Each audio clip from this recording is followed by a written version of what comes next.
47 light-years from Earth. The research station hung above a dead world when every window flashed red and something enormous broke through Containment 7. Steel doors slammed shut, alarms screamed, and the creature walked into the corridor without making a sound. Scientists fled behind reinforced glass. Security drones armed. At the center of the passage, one unarmed man remained still, his faded field jacket torn, a child's crooked blue and green bracelet tight around his wrist. The predator lowered its black angular head. One step, then another. The floor trembled beneath its weight. 10 seconds until the final barrier sealed. 9. A blonde xenobiologist struck the glass, shouting for him to run. He did not move. The beast inhaled. Its muscles coiled. Monitors predicted death before its jaws even opened. Then it crossed 20 feet in a heartbeat. Teeth closed around his arm, and every alarm in the station suddenly changed pitch. Part 1: The Closest One. The voicemail had been sitting in his inbox for 11 hours. 11 hours. Because Garrett Dawson was the kind of father who always meant to call back, who always planned to, who told himself every single shift that tonight would be different. Tonight he would sit down, dial the number, hear her voice in real time instead of through a recording that was already old before he even pressed play. He pressed play. "Hey, Dad." Rosie's voice filled the tiny research cabin like sunlight leaking through a cracked door. 10 years old, a little raspy, a little too grown up for someone who still slept with a stuffed wolf named Captain. "I made you a new bracelet. This one's better than the last one. I used the blue beads this time because you said blue was your favorite. Except I think you lied because Mom says your favorite is actually green. So I put some green ones too, just in case." A pause. "When are you coming home?" Another pause, longer this time. "Okay, love you. Bye." The message ended. Garrett sat on the edge of his bunk, staring at the ceiling of a research station 47 light-years from Billings, Montana, wearing the same faded field jacket he had packed 3 months ago. The leather bracelet on his left wrist, the first one Rosie ever made. Summer camp. Crooked beads. Uneven knots. He had never taken it off.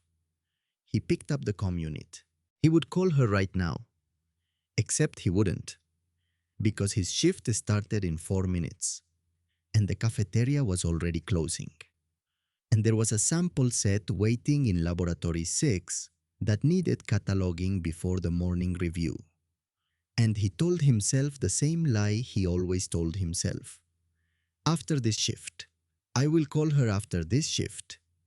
Garrett clipped the comm unit back onto his belt, stood up, pulled the zipper on his jacket 1 inch higher. And then every light in the station turned red. Not amber, not yellow, red. The kind of red that does not ask you to pay attention. The kind that grabs your face with both hands and screams. "Containment breach. Sector 7. All personnel. Shelter immediately." The automated voice repeated itself with robotic patience, as if it were announcing a weather delay instead of the end of someone's life. Garrett stepped into the corridor. People were already running. Scientists in white coats. Security officers fumbling with sidearms.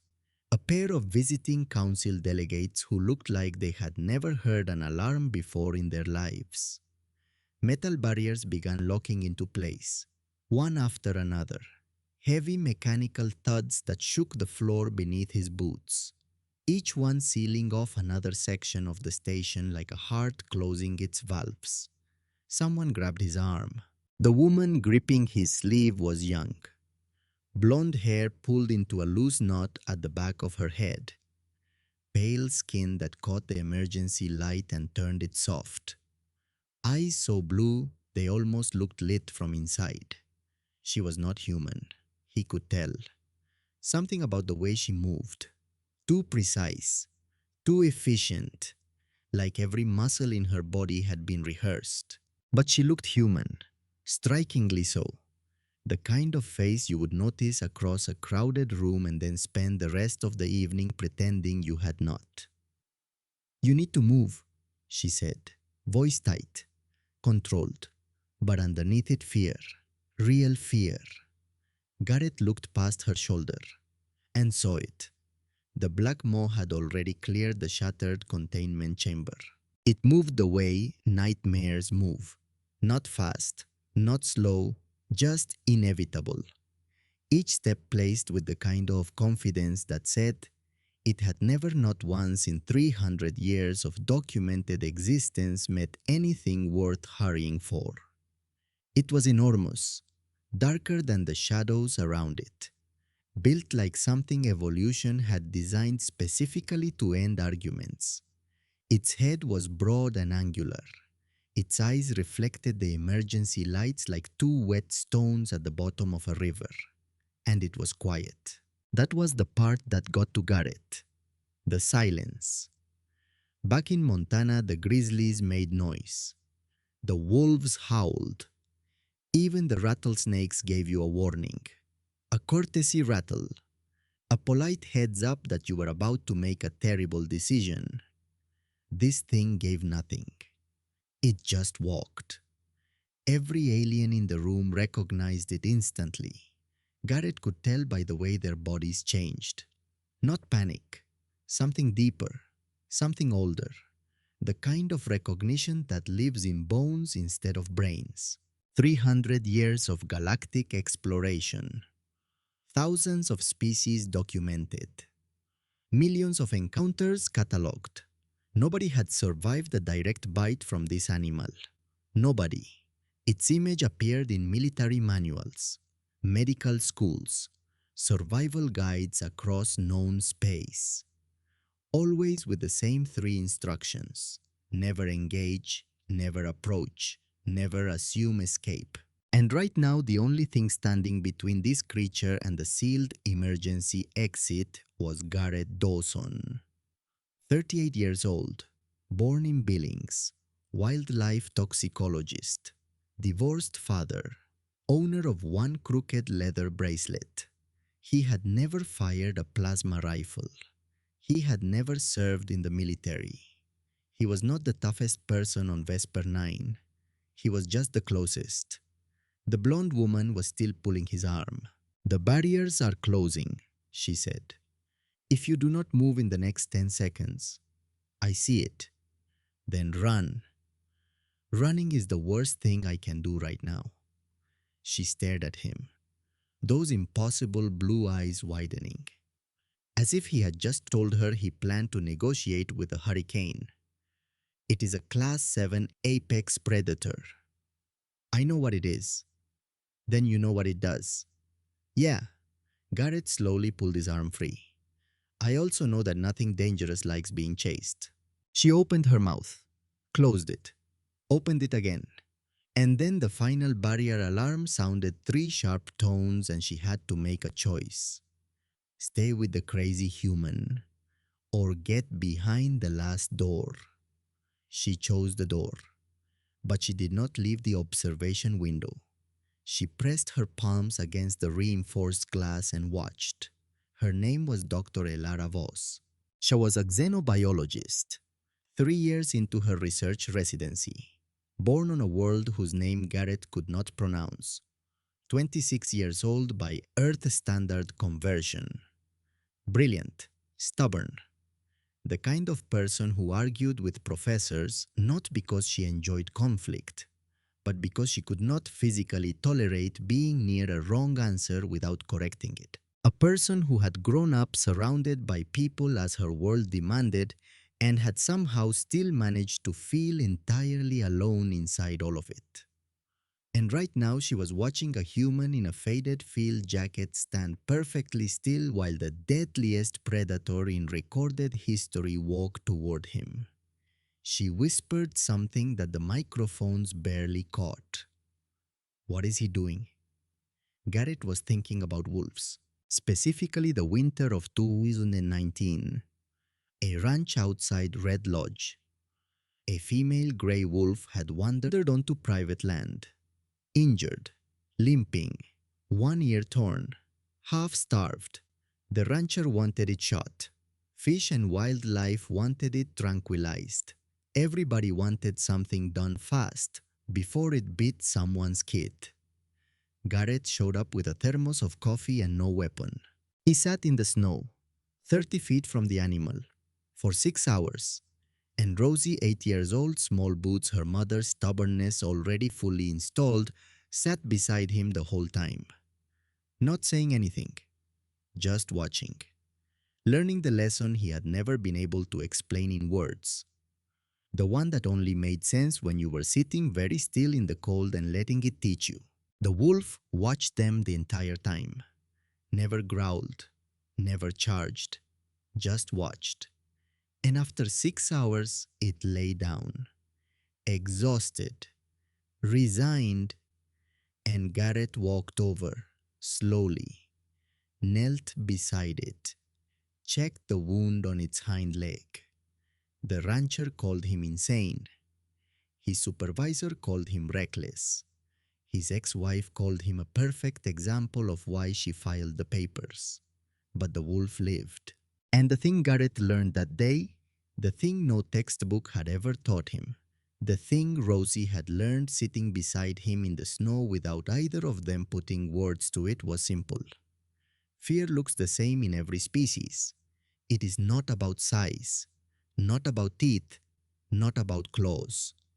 Fear is the animal telling you it does not know what to do next. And right now the black maw was afraid. Nobody else could see it, because nobody else was close enough. But Garrett could.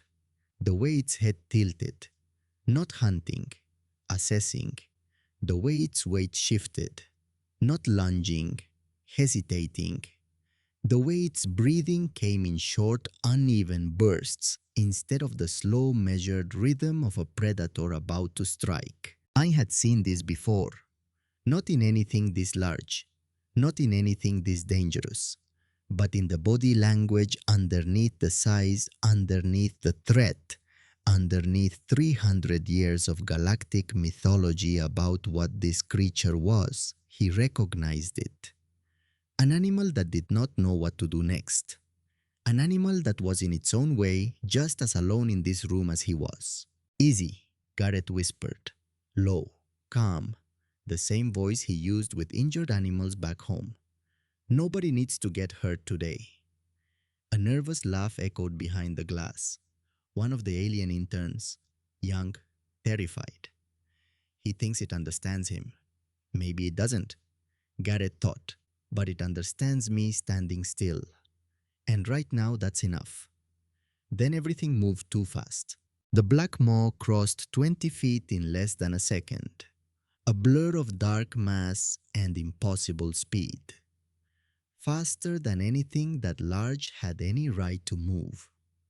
Faster than Garrett's brain could process the distance between alive and not alive. He raised his left arm. Instinct. Pure instinct. The same way you throw your hands up when a car runs a red light. Not because you think your arm will stop 2 tons of metal, but because your body makes decisions your brain has not approved yet. Teeth hit flesh. The pain was immediate, deep, hot, like someone had pressed a branding iron against his forearm and held it there. He felt the pressure, the puncture, the wet warmth spreading under his jacket sleeve. And then it stopped. The creature released, just let go. Garrett staggered 1 step backward. His left arm hung heavy, throbbing, but still attached, still functional. He flexed his fingers. They responded. Behind the glass, the control room erupted. Every monitor flashed crimson. Medical officers began counting down survival estimates before anyone had even reached a first aid kit. 2 minutes, maybe less. Standard prognosis. based on 300 years of data that had never once, not one single time, produced a different result. The victim dies. The investigation begins. The facility is decontaminated. That was the protocol. That was always the protocol. Nobody had written instructions for what to do when the victim was still standing. Director Harlan Soren stood at the back of the control room with his hands clasped behind his back, watching. The way a man watches a house fire when the house is not his. I was 55 years old, tall, angular, the kind of face that had been handsome once, but had since been sharpened by decades of decisions that cost other people sleep. His uniform was pressed. His posture was military. His voice was the calmest thing in the room, and that made everyone more nervous. Medical team to Containment 7 immediately. A pause. Do not administer any experimental treatment. We observe first. Elara turned toward him so fast her chair nearly tipped. Her blonde hair swung loose from its knot. Her blue eyes burned. Observe, he needs help. Soren did not look at her. His eyes stayed on the glass. His condition will teach us more than any laboratory model ever could. That is a human being. Today. Soren's voice did not change pitch, did not change speed. He is also irreplaceable data. Elara stared at him. The kind of stare that is not really looking at the person in front of you.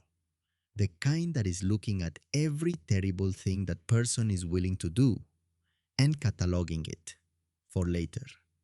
She would remember this moment. She would remember it precisely. Because this was the first time in Elara Voss's careful, measured, rule-following career that she realized the rules were not designed to protect people. They were designed to protect the people who made the rules. Two security officers entered the containment corridor. They carried portable restraint shields, held them chest high, moved the way soldiers move through a building they expect to explode. Every step deliberate, every breath measured. Neither one got closer than 30 feet. Their scanners kept flashing the same crimson warning. Unknown venom detected. Systemic contamination expected. Fatal prognosis imminent. Garrett slowly lowered his arm. The bite mark beneath his torn sleeve throbbed with deep heat. But it felt, and this was the part that confused him, familiar. Almost like the swelling after a rattlesnake field study. Arizona, summer of 2017. A dry fang strike from a juvenile Mojave green. Plenty of pain, very little venom. The kind of bite that teaches you respect without actually trying to kill you. This felt like that, which was insane, because this was not a rattlesnake. This was the single most lethal organism ever documented by the largest scientific authority in the galaxy. And it had just sunk its teeth into his arm. And he felt fine. Not great. Not wonderful. His arm hurt. His heart was pounding so loud he could hear it in his ears. Adrenaline was doing its usual thing, making everything too bright and too sharp and too fast.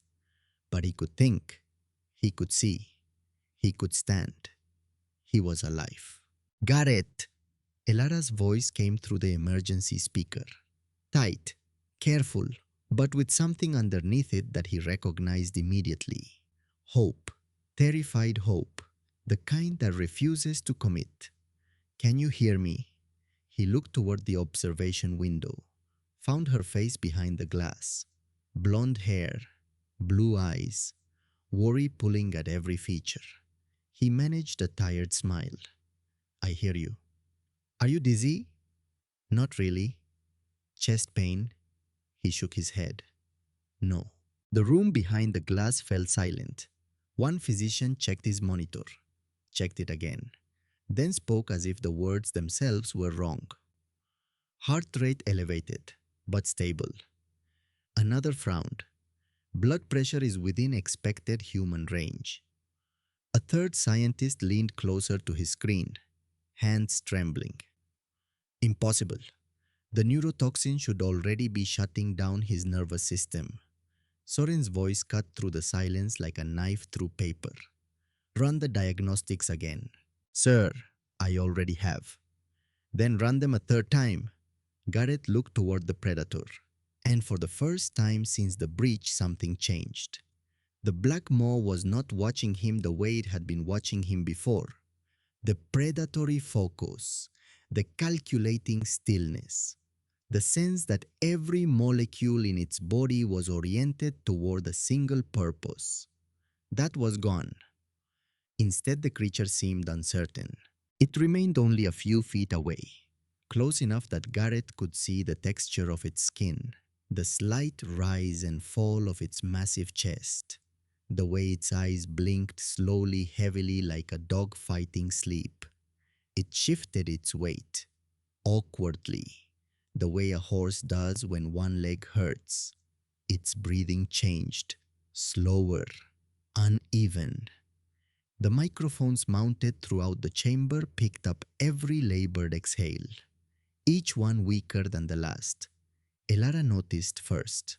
Wait, she pointed through the glass, her finger pressing against the reinforced surface. Why is it backing away? Nobody answered. Every camera automatically zoomed in. The creature took another unsteady step, then another, moving away from Garrett. Not with speed, not with purpose, with confusion. One of the xenobiologists whispered almost to himself as if saying it louder would make it more impossible. That species does not retreat. Another replied, it is not retreating. It looks confused. Garrett frowned. He looked down at the fresh bite on his arm, then back at the animal. I think something is wrong with it. Soren dismissed the idea immediately. The venom is affecting your judgment. But even as he spoke, warning icons appeared across every veterinary monitor in the control room. Not one, not two, all of them, simultaneously, like Christmas lights wired to the same circuit. Internal metabolic instability, elevated cardiac stress, rapid biochemical fluctuation. The automated system was no longer monitoring Garrett alone. It had begun flagging the black maw itself as the patient in immediate danger. Nobody spoke. Every scientist, every guard, every council observer, every intern, every technician, every person behind that reinforced glass watched the same impossible stream of data fill their screens, one line at a time. And for the very first time since the containment breach, the greatest fear inside the room was no longer for the human. It was for the predator. Garrett saw it happening in real time.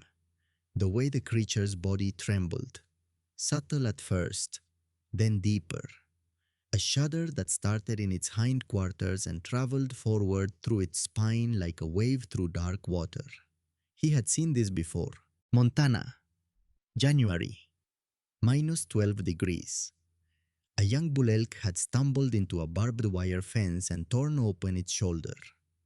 By the time Garrett reached it, the animal was standing in the middle of a frozen field, shaking, not from cold, from shock.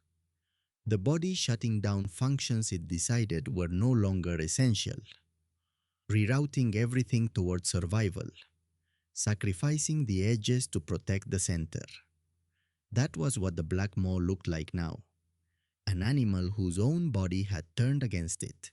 I thought about Rosie, not the voicemail, not the words, the image. Her sitting at the kitchen table in their old house in Billings, tongue sticking out, concentration face, threading beads onto a leather cord, getting frustrated when the pattern did not match what she saw in her head. She had called him that night.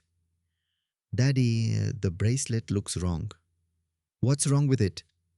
The blue ones are in the wrong place. Did you try moving them? Yeah, but then the green ones look wrong. He had laughed, short, warm. Rosie, sometimes things don't have to be perfect to be good. A pause. But I want it to be perfect, because it's for you. He wore that bracelet every single day. The crooked one, the imperfect one, the one that mattered more than every perfectly calibrated instrument on this entire research station. And standing here now 30 feet from the deadliest creature in the galaxy with venom or whatever it was in his bloodstream and his arm throbbing and his heart hammering. All he could think was, I still have not called her back. The medical alarms shifted pitch. Not Garrett's alarms. The black moss. Every veterinary display in the control room escalated from yellow to flashing crimson. One technician looked at his monitor twice before speaking. His voice carefully neutral. The way people speak when they are trying very hard not to scream. Director, the black moss cellular metabolism is dropping. Another scientist frowned. That is not possible. They are nearly impossible to poison. A third voice joined. Its blood chemistry is changing faster than the computer can model. Soren stepped closer to the central display. His confidence was still there, but thinner, like paint that had been spread too far. Explain. Nobody could, because there was no explanation. Not in 3 centuries of galactic biology. Not in any database. Not in any textbook. Not in any simulation. The deadliest predator ever recorded was dying. And the only variable that had changed was one ordinary man from Montana. Garrett noticed the animal lower itself carefully onto the floor. It was no longer watching him like prey. The calculation was gone. The hunger was gone. What replaced it was something Garrett recognized immediately, because he had spent his entire adult life learning to read it. Fear, not rage, not aggression, fear. The same trembling uncertainty he had seen in the injured wolf outside Red Lodge. The same question in its eyes. What is happening to me? Hey, Garrett said softly, barely above a whisper. You're not trying to attack anymore, are you? It was not a question. The massive predator released a slow, uneven breath. It made no attempt to move closer. Its body settled against the cold floor. Each exhale longer than the last. Behind the glass, Elara whispered, It is acting like it is sick. Soren shook his head. Impossible. That species has no natural predators. Garrett looked up at the observation window, found Soren's eyes behind the glass. Maybe where it comes from.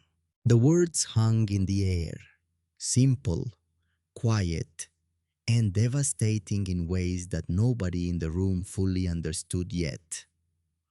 One of the younger xenobiologists, a nervous kid who looked like he had graduated approximately 45 minutes ago, raised a question that nobody wanted asked. Director, what if humans are carrying something our database has never encountered? Soren folded his arms. Earth has been studied for decades. Elara replied quietly without looking away from Garrett. Studied is not the same as understood. Then every monitor across the control room froze. Half a second, maybe less. A flicker so quick that most people thought their screens had glitched. And then a new message appeared. On every display, in every language, bold letters, unknown biological interaction detected. Immediate quarantine of all human biological samples recommended. Priority level maximum. Authorization Galactic Emergency Biohazard Network. Nobody moved. Nobody breathed. Because the message did not say what everyone expected it to say. It did not warn about the black maw. It did not flag alien contamination. It did not recommend protecting human personnel from dangerous xenobiological exposure. It said the opposite. For the first time since humanity had joined the galactic community, the emergency protocols were not trying to protect humans from alien life. They were trying to protect alien life from humans. From one human. One ordinary, unremarkable, divorced, frequently late, chronically apologetic, bracelet-wearing wildlife toxicologist from Billings, Montana, who still had not called his daughter back. Elara read the message 3 times, her blue eyes moving across the words as if they might rearrange themselves into something that made sense. They did not. She looked through the glass at Garrett. He was still standing, still calm, still watching the creature on the floor with the same quiet attention he gave everything. And for the first time since this nightmare began, Elara Vos was not afraid of the Black Maw. She was afraid of what the galaxy would do when it found out what this man was carrying inside his blood. Garrett looked toward the observation window. He could see the chaos behind the glass. People running, screens flashing, officers talking over each other. The kind of controlled pandemonium that happens when every plan anyone has ever written suddenly becomes irrelevant. He caught Elara's eyes through the glass. She was the only still thing in the room, standing with her palms flat against the surface, blonde hair falling around her face. Looking at him the way you look at someone when you realize their life just changed, and they do not know it yet. Garrett gave a small shrug. Then he looked down at the bracelet on his wrist, the crooked beads, the uneven knots, the imperfect thing. His daughter made with her own hands because she wanted him to carry a piece of her wherever he went. He touched it with his right hand and said quietly to nobody, to himself, to the empty space between a father and a daughter separated by 47 light years. I just want to call my kid. Somewhere behind the reinforced glass, a medical display updated one final time. Patient status Garrett Dawson. Condition stable.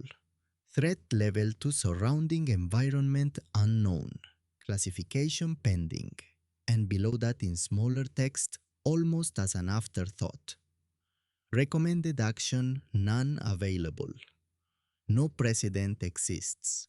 For the first time in the history of Vesper 9, the most advanced research station in the sector with the most sophisticated monitoring equipment in known space, with 3 centuries of biological data, and the brightest scientific minds the galaxy had to offer.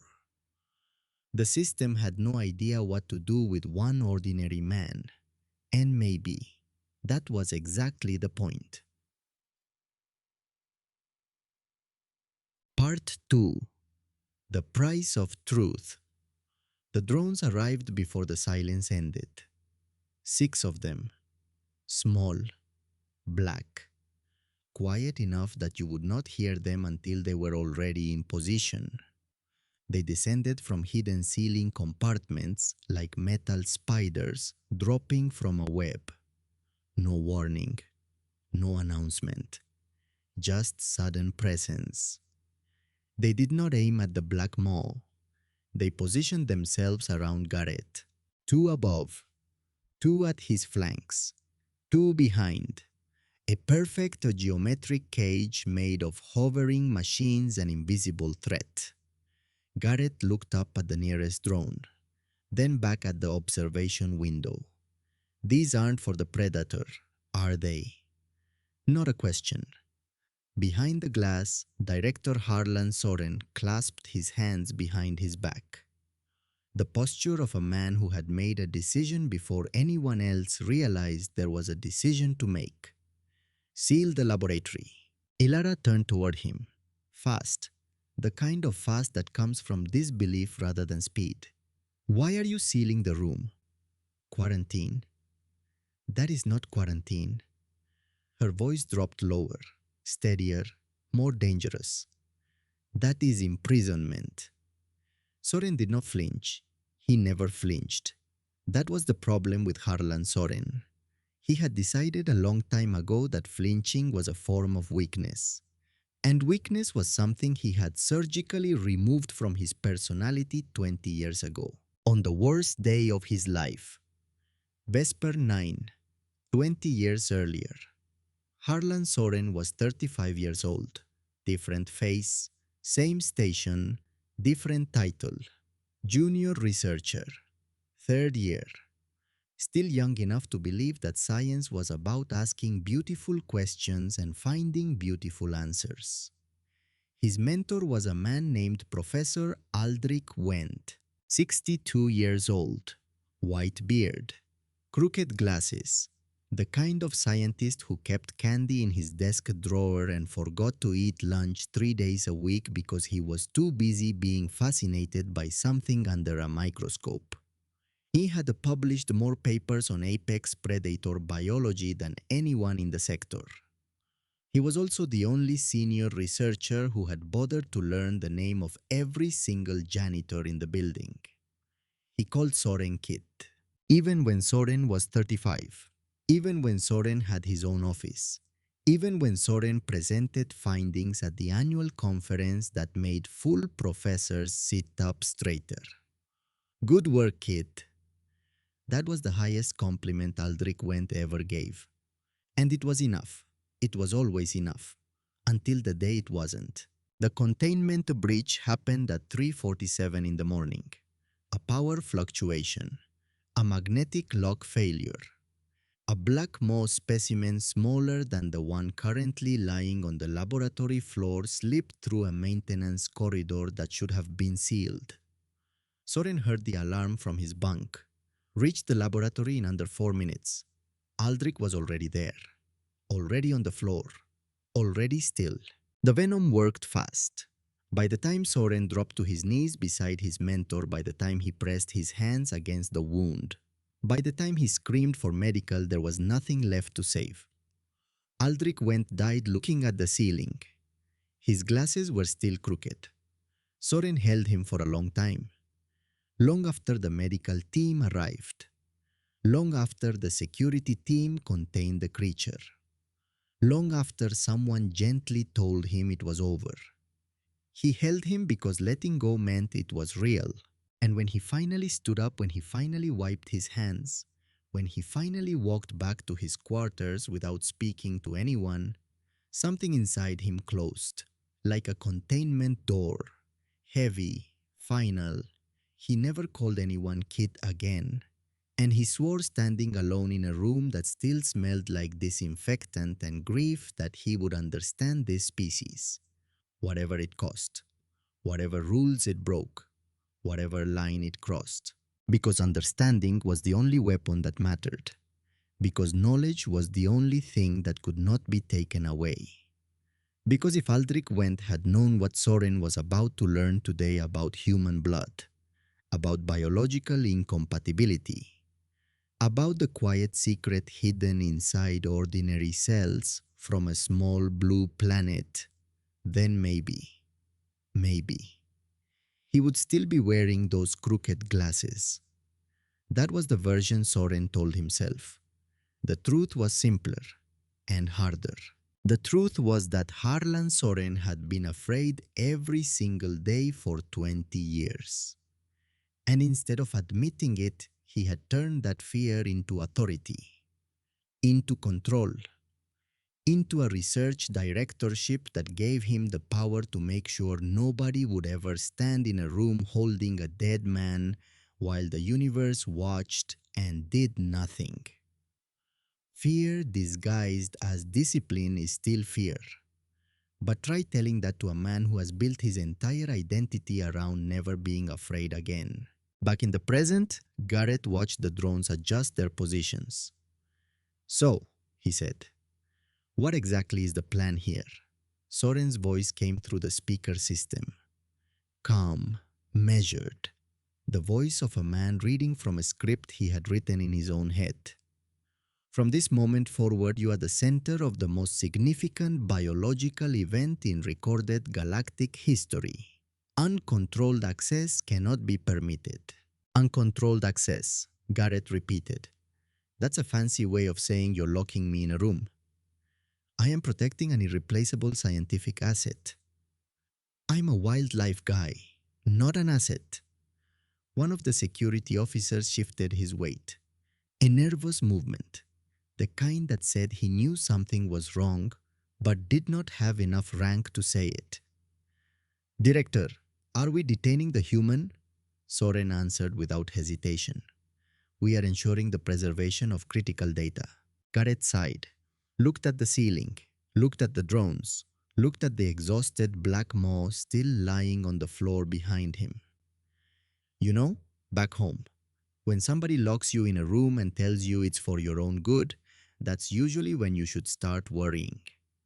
Elara stepped forward, her jaw tight, her hands clenched at her sides. The overhead lights caught her blonde hair and turned it almost white. You cannot do this. Soren finally looked at her, really looked at her. The way a teacher looks at a student who is about to learn a lesson, the teacher wishes they didn't have to teach. Dr. Voss, if word spreads before we understand what happened here, every government in the galaxy will demand custody of him. I intend to prevent that. Garrett met Soren's eyes through the glass. You're not trying to protect me. Silence. You're trying to own whatever is inside my blood. More silence.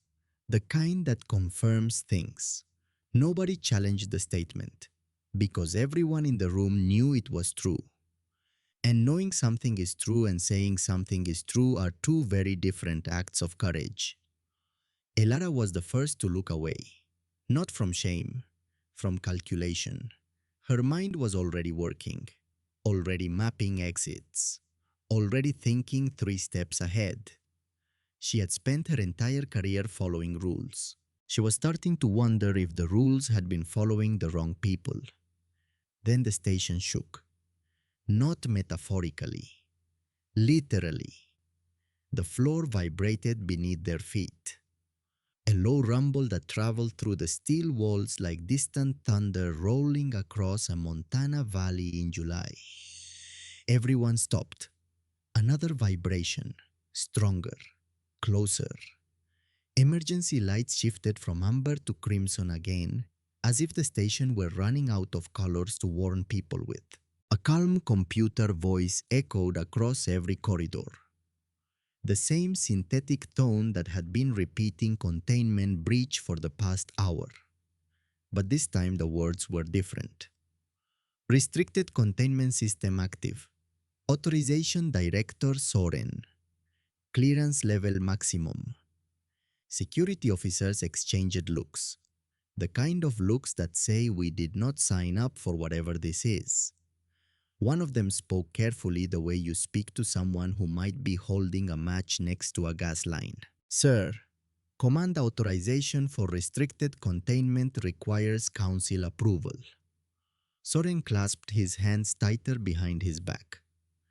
Then it is fortunate the council is several light years away. Elara stepped directly into his path. 5 feet 4 inches of xenobiologist standing between a research director and whatever terrible idea was about to walk through the door. You are violating every biological ethics treaty ever signed. Soren looked at her, and for just a moment something crossed his face. Something old, something tired. History remembers results, Dr. Voss.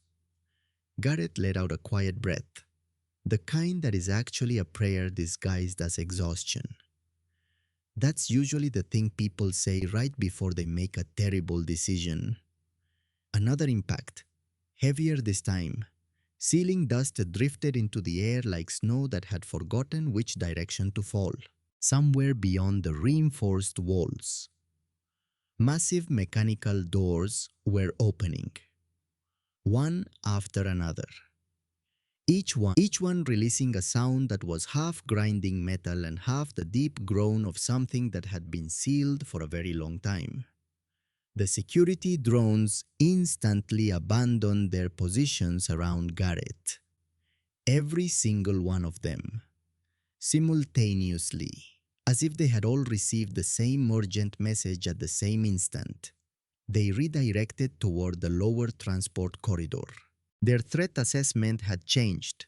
Whatever was approaching had just become the highest priority on the station. A frightened communications officer looked up from his monitor, his face the color of old paper. Director, internal sensors are tracking movement from the lower containment level. Good. It is moving faster than expected. Excellent. Garrett stared at him. Soren almost smiled. The way a man almost smiles when a plan he should not have made is working exactly the way it should not be working. You planned this, Garrett said. Not a question, not anymore. Before the docking request, before the quarantine order, before any of it. Soren did not deny it.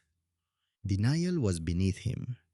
He had moved past the need for other people's approval somewhere around year 15 of carrying Aldrich Wendt's death in his chest like a stone he refused to put down. I needed certainty. One incident could be coincidence. Two incidents become evidence. Elara's voice rose, not to a shout, worse, to the pitch of someone who has just understood something they desperately wish they had not. You released another apex predator. Soren turned toward the monitors, away from her, away from the accusation in her eyes. A more advanced specimen, larger, better adapted. If his blood truly changes the outcome, science deserves proof beyond a statistical doubt. Garrett looked at the closed laboratory doors, then at the black maw lying behind him, then back at Soren. You're risking everyone on this station to test your own theory. No. Soren's voice was quiet now, almost gentle, which made it worse. I am risking one station to ensure that what happened to Aldrich Wendt never happens to anyone again. The name landed in the room like a dropped glass. Nobody knew who Aldrich Wendt was, except Soren, and the ghosts that lived inside his decisions. Garrett heard the grief underneath the words. He recognized it. The way you recognize a language you do not speak. You cannot translate it, but you know what it sounds like. Loss. All the loss. The kind that calcifies instead of healing. The kind that turns into bone.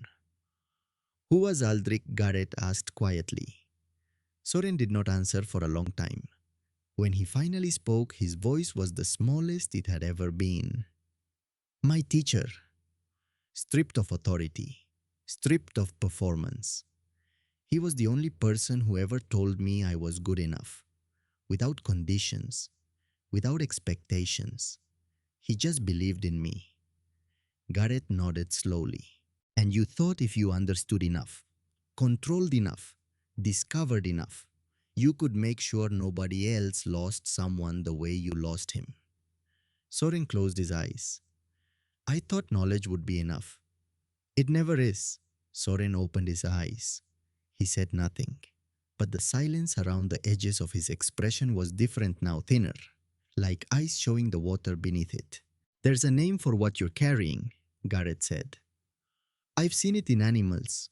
They stop reacting to the world in front of them. They start reacting to the world that hurt them. And they do a lot of damage trying to protect themselves from something that's already gone. Soren's jaw tightened, but his eyes shifted, just slightly, the way a compass needle shifts when it finds true north after years of spinning. He did not respond, but he heard it. Then the surveillance feed went live. Every screen in the control room switched to the same camera. Lower containment level, corridor 12B, a passage that did not appear on any public blueprint of Vesper 9, because it was not supposed to exist. Thick security doors slid apart, slowly, the way ancient gates open in old movies, revealing nothing but darkness inside. For several long seconds, nothing happened. The entire control room held its breath. 40 people, 60 lungs, zero air moving. Then a pair of glowing eyes appeared inside the darkness.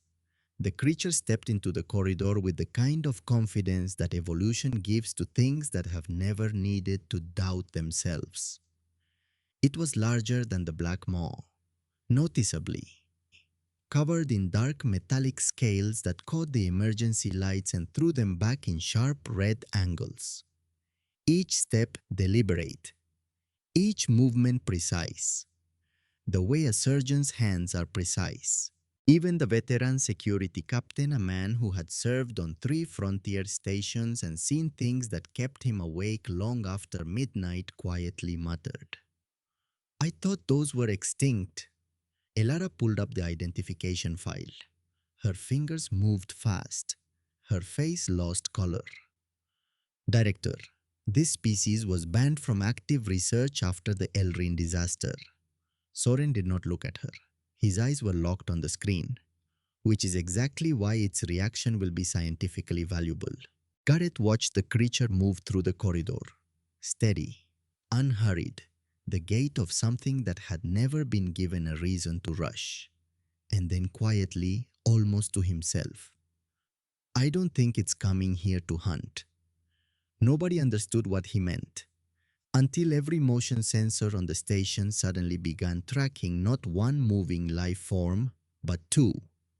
And the second signal was heading toward the first, at an even greater speed.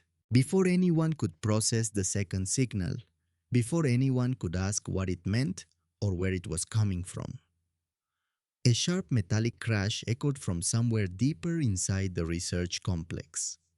Not from below, from the side, the auxiliary holding wing. A frightened technician looked up from her console. "Director, the auxiliary holding wing just lost power." 3 smaller research predators animals that had been secured for behavioral studies slipped through a failed containment gate and into the access corridor. Confused, frightened, reacting to the emergency lockdown the way any trapped animal reacts, by panicking. They were nowhere near as dangerous as the black maw, but inside a sealed laboratory station with people running in every direction, with barriers going up and coming down at random, with alarms screaming from every speaker, they were dangerous enough. Security teams rushed forward. Portable shield projectors snapped into position. Blue energy barriers flared across the hallway. Tight, close, leaving the confused animals almost no room to move, which was exactly the wrong approach. Gareth saw it immediately, the way the creatures darted from one side of the corridor to the other, slamming into the energy barriers, bouncing back, more frightened each time, each collision escalating the panic, each barrier making the space smaller, each second bringing them closer to the point where fear becomes violence. "Those barriers are too tight," he called through the glass. "You're trapping them." The security captain frowned, the expression of a man who has been trained to deal with threats, not animals. They are predators. They're scared. There's a difference. Soren folded his arms. "No one takes instructions from the patient." Gareth ignored him.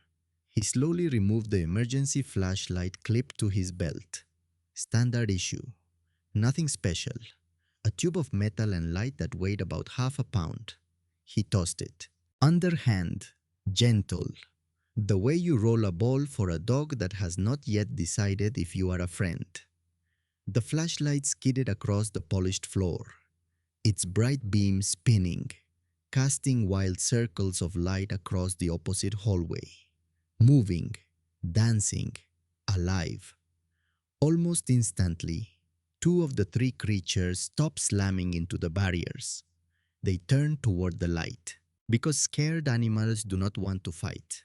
They want to find a way out. And light in a dark corridor full of noise and confusion looks exactly like a way out. "Keep the corridor open," Gareth shouted. Give them somewhere to go. The security captain hesitated. 1 second, 2 seconds, long enough to weigh his training against his instincts. His instincts won. He lowered one section of the shield barrier. Both animals rushed through the opening, not toward the crowd, away from it, into the newly opened corridor, into the space, into the possibility of escape. The third one followed 2 seconds later, running after the light, running toward something that was not fear. The hallway went quiet. A dozen relieved exhales filled the room at once. Elara looked through the observation window at Garrett, standing in his torn jacket, his beaten arm hanging loose at his side. No weapon, no shield, no technology, just a flashlight and 20 years of understanding what frightened things need. She smiled, the first smile she had managed in what felt like several centuries. And then the alarm cut it short. The black maw lurched to its feet. Gasps spread through the observation deck like a wave hitting a wall. The enormous creature, the one everyone believed could barely breathe 10 minutes ago, suddenly stood. Unsteady, swaying, but vertical. It stumbled sideways, hit a reinforced equipment rack, sent tools and containers sliding across the floor in a metallic avalanche. Several guards raised their defensive launchers. Muscle memory, training overriding thought. Do not fire. Garrett's voice was immediate, steady, certain. The security captain looked uncertain, his weapon half raised, his finger next to the trigger. Not on it, but close. It is moving toward you. Garrett watched the creature, carefully. The way you watch something when watching is the only honest thing you can do. No, it's trying not to fall. He was right. The black maw stopped, a few feet away, close enough that Garrett could feel the heat radiating from its massive body, close enough to see the slight tremor running through its legs, close enough to hear every labored breath. Then the creature turned, slowly, painfully, and began moving not toward Garrett, not away from him toward the corridor, toward the second predator, the one Soren had just released. Nobody understood what was happening, not at first. The security replay would later reveal the truth. The black maw had not escaped. It had not wandered into the corridor by accident. It had ignored every open pathway leading away from danger, every exit, every route that would have taken it further from the threat. It went directly toward it. Elara stared at the footage on her display, her mouth open, her brilliant mind trying to fit what she was seeing into some category of known behavior, and failing. It is intercepting it. The security captain shook his head hard. The way you shake your head when reality is contradicting everything you were taught. Predators do not protect each other. Garrett corrected him quietly without looking away from the screen. No, but sick animals recognize danger long before healthy ones do. On the surveillance feed, the two massive creatures came into view at opposite ends of the same corridor. The newly released specimen, confident, steady, moving forward with the calm assurance of something that has never been challenged. And the black maw, exhausted, trembling, barely standing, planted squarely in the middle of the passage like a door that refuses to close because something important is on the other side. For several seconds, neither one moved. The entire control room was a collection of held breaths and wide eyes. Then the larger predator slowed, stopped, lifted its head, tasting the air, and every biological sensor in the hallway, every instrument, every scanner, every monitor overloaded. Not with attack markers, not with aggression signals, with stress. Director. One of the technicians spoke barely above a whisper. Both organisms are releasing emergency biochemical signals. Elara zoomed in on the analysis, her fingers moving across the screen so fast that her hands blurred. These are not attack markers. Then what are they? The communications officer, voice cracking. Elara swallowed. And when she answered, her voice was the quietest thing in the room. Stress warnings. They are signaling each other. Garrett folded his arms, carefully, favoring the bitten one. Back on Earth, wolves do this. Elephants do it. Whales do it. They communicate danger in different ways, different frequencies, different chemicals. But the message is always the same. He paused. Stay away. Soren stepped closer to the screen, his jaw tight. These are engineered apex predators. Fear responses were intentionally minimized in their genetic design. Elara kept reading, kept scrolling, kept processing data that no one in the room had ever seen before. Maybe fear was minimized. She looked up. Survival was not. Another stream of data filled the central display.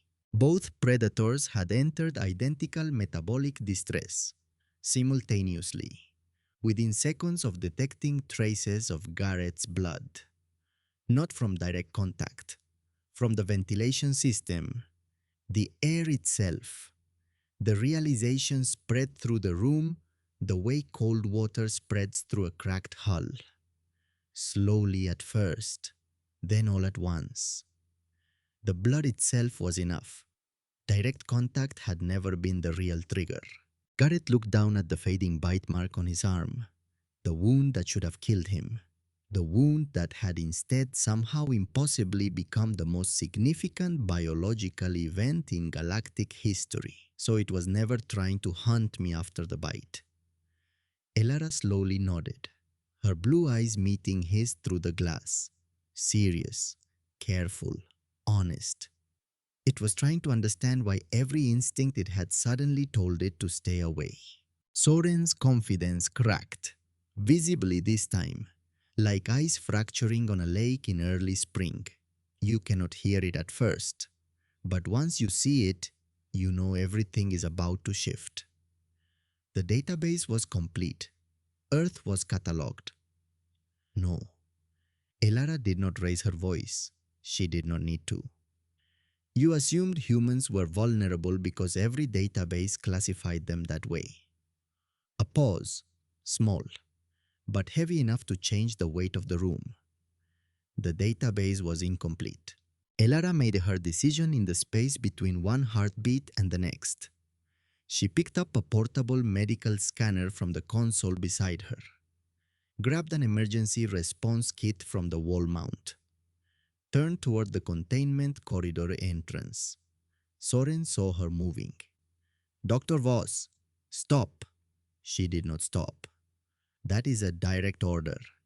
She kept walking, her boots clicking against the polished floor, her blonde hair catching the red emergency light and turning copper at the edges. Dr. Voss, if you enter that corridor without authorization, then what? She stopped, turned, looked at him. You will add my name to the list of people you sacrificed for your theory.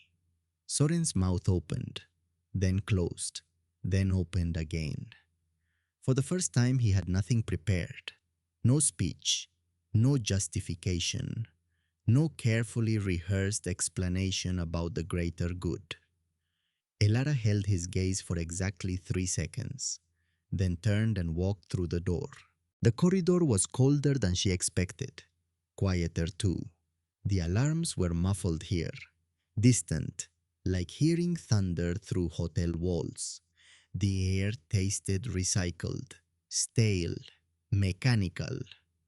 Garrett was sitting on the laboratory floor, his back against a console, his bitten arm resting across his knee, his eyes open but heavy. He looked up when she entered. I thought nobody was allowed in here.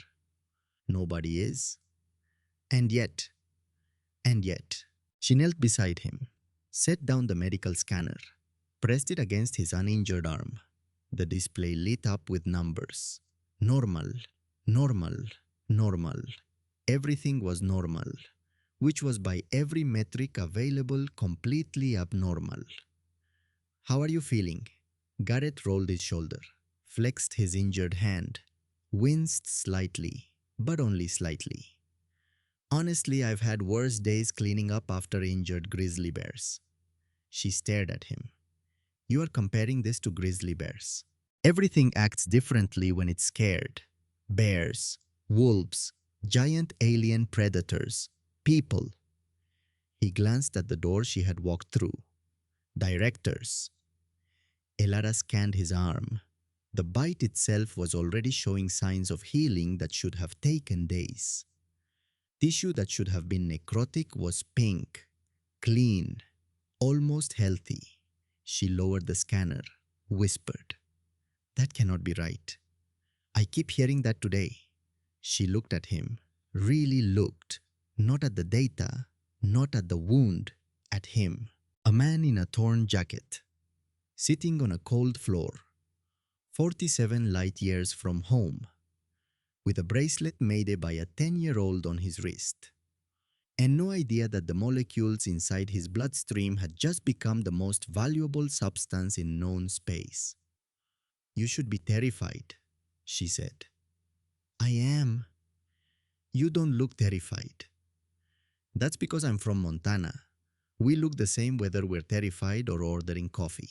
She almost laughed. Almost. But the situation was too heavy for laughter. So instead she smiled. Quick, bright, gone. And Garrett noticed. Because that is what people do. When someone smiles at you in the middle of the worst day of your life, you notice. You remember, you carry it. They sat there for a moment, not speaking. The cold floor hard beneath them. The monitors beeping their eternal mechanical concern.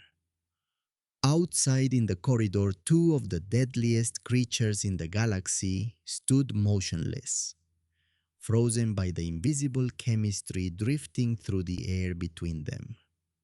"Can I ask you something?" Garrett said. "Yes." "Why did you really come in here, eh?" Elara was quiet for a moment. When she spoke, her voice was careful, the way she said everything. But underneath the carefulness, something honest. "On my world, children are not raised by parents. They are raised by the community. Everyone watches over everyone. No single person belongs to you. No single person is yours."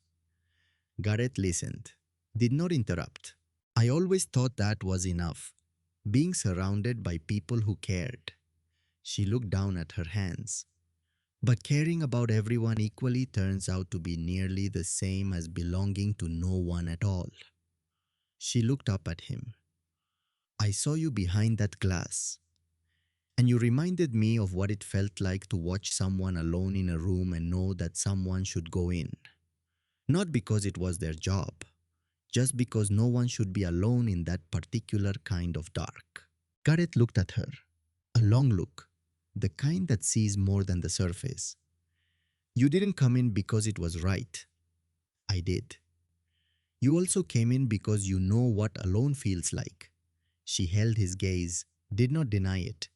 "You are very inconvenient," she said. "Do you know that?" "I have been told. By your ex-wife. By everyone. My ex-wife was just the one who filed paperwork about it." Now she did laugh. Small, genuine. The sound of someone who had not expected to find anything funny today and was slightly annoyed to have been proven wrong. "What happens when the ventilation cycles?" Garrett asked, looking toward the corridor. Elara understood immediately. "The concentration will drop. The effect may weaken." "And then?" She did not answer. She did not need to. And then, two apex predators, in a confined space, with nothing left to be afraid of. "We need to get them separated before the air clears." "Howdy?" Garrett looked at his arm, the fading bite mark, the wound that had turned him from a person into a phenomenon. He did not say what he was thinking, but Elara saw it in his eyes. No, I didn't say anything. You are thinking about walking into that corridor. I am thinking about options. That is not an option. That is reckless. It wasn't reckless the first time. The first time was an accident. This would be a choice. Sometimes the right choice looks exactly like a terrible idea. And sometimes a terrible idea is exactly that. They stared at each other, Garrett's brown eyes steady, Elara's blue eyes burning, neither willing to look away first. Because this was not an argument about biology. Not really. This was an argument about the distance between what a person is willing to risk and what a person is willing to lose. And Garrett Dawson had been calculating that distance his entire life. He stood up, slowly. I'm not going to get bitten again, he said. I'm just going to stand there. Garrett, they respond to what's in the air, not to contact. You said that yourself. She had. She knew she had. And she hated that he had been listening carefully enough to use it against her. He looked at her, and his voice went quiet, the way it went quiet around frightened animals, around injured wolves, around everything that needed something from him that he couldn't give by staying behind a wall. Stay here. He walked into the corridor, between the two predators, alone, no weapon, no shield, no scanner, just a faded jacket and a leather bracelet and the accumulated survival chemistry of 4 billion years of Earth's relentless evolution running through his bloodstream. Ilara watched from the laboratory door, her hands pressed flat against the frame, her knuckles white. Garrett! He did not look back. Garrett, please. He kept walking. The larger predator saw him first, lifted its massive scaled head, those glowing eyes tracking his movement the way a searchlight tracks a plane. Garrett stopped, 15 feet from the creature, close enough to count the scales on its jaw, close enough to see his own reflection in its eyes. And he stood still. Not because he was brave, not because he was special, not because he had some hidden power that science had not yet explained, but because he had spent 20 years learning the one lesson that every dangerous animal on Earth had taught him. The most threatening thing you can do is run. The most powerful thing you can do is stay. The creature inhaled, drawing in air that carried microscopic traces of whatever Garrett Dawson's biology had been producing since the moment the black moss venom entered his bloodstream. And then the same impossible, unprecedented database-breaking thing. The creature's confidence fractured. Its body stiffened. Its breathing changed. Its eyes blinked rapidly, as if it were trying to clear something from its vision that was not in its vision at all. It was in the air. It was in him. The creature took one step backward, then another, then a third, and behind Garrett, the exhausted black maw, the one that had dragged itself across half the station to intercept this exact threat, finally slowly lowered itself to the ground. Its job was done. Whatever warning it had been trying to deliver, whatever signal it had been broadcasting, the message had been received. Stay away from the human. Elara was there when Garrett's legs gave out. Not dramatically, not like in the movies. He did not collapse or fall or crumple. He just sat down, carefully, as if his body had decided without consulting his brain that standing was no longer a priority.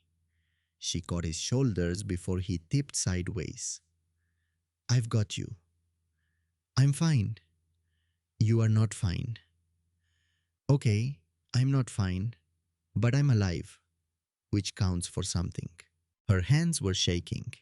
He could feel them trembling against his shoulders. This woman, This brilliant, stubborn, rule-breaking xenobiologist with hair like winter sunlight and eyes like deep water. This woman who had walked through a locked door, defied her director, entered a corridor with two apex predators. For him. "Thank you," he said quietly. "For what?" "For coming in. Coming in." She looked away. A quick movement.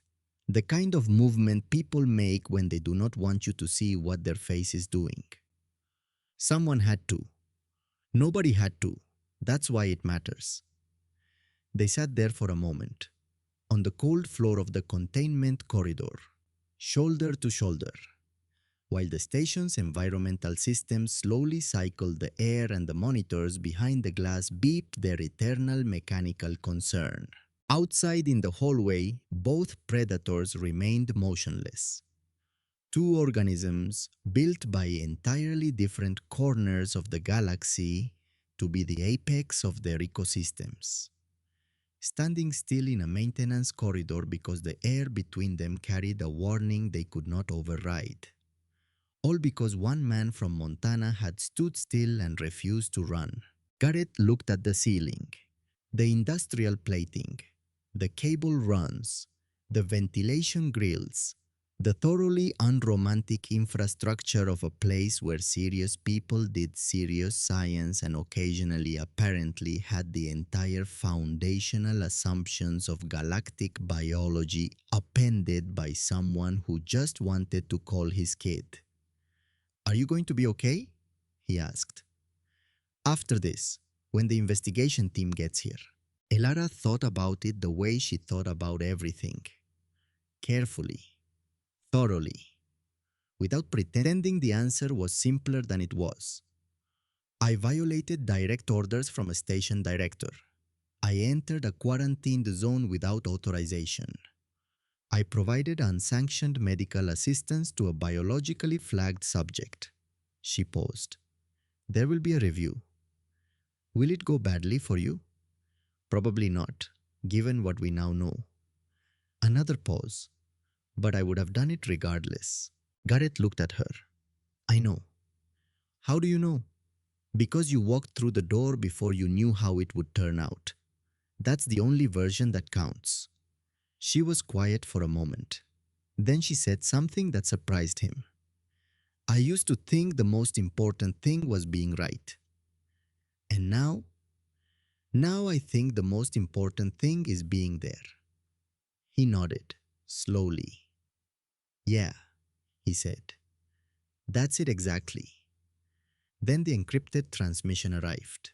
Not from inside the station, from above, from orbit, from a vessel that had entered the Vesper 9 system without prior clearance and was now transmitting on every open frequency.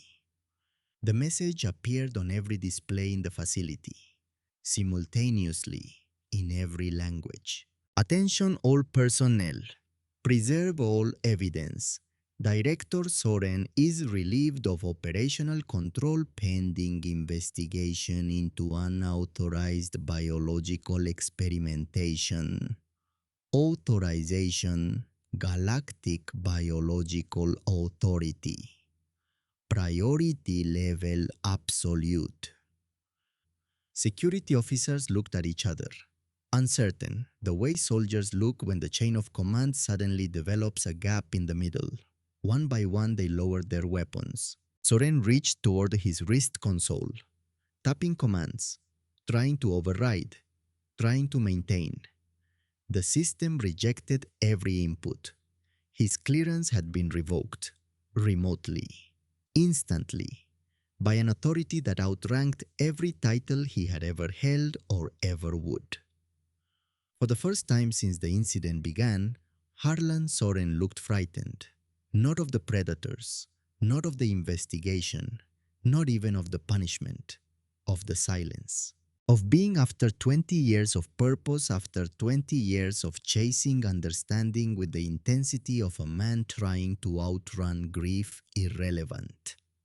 Garrett walked over to him, slowly, because his body was suggesting very strongly that slow was the only speed currently available.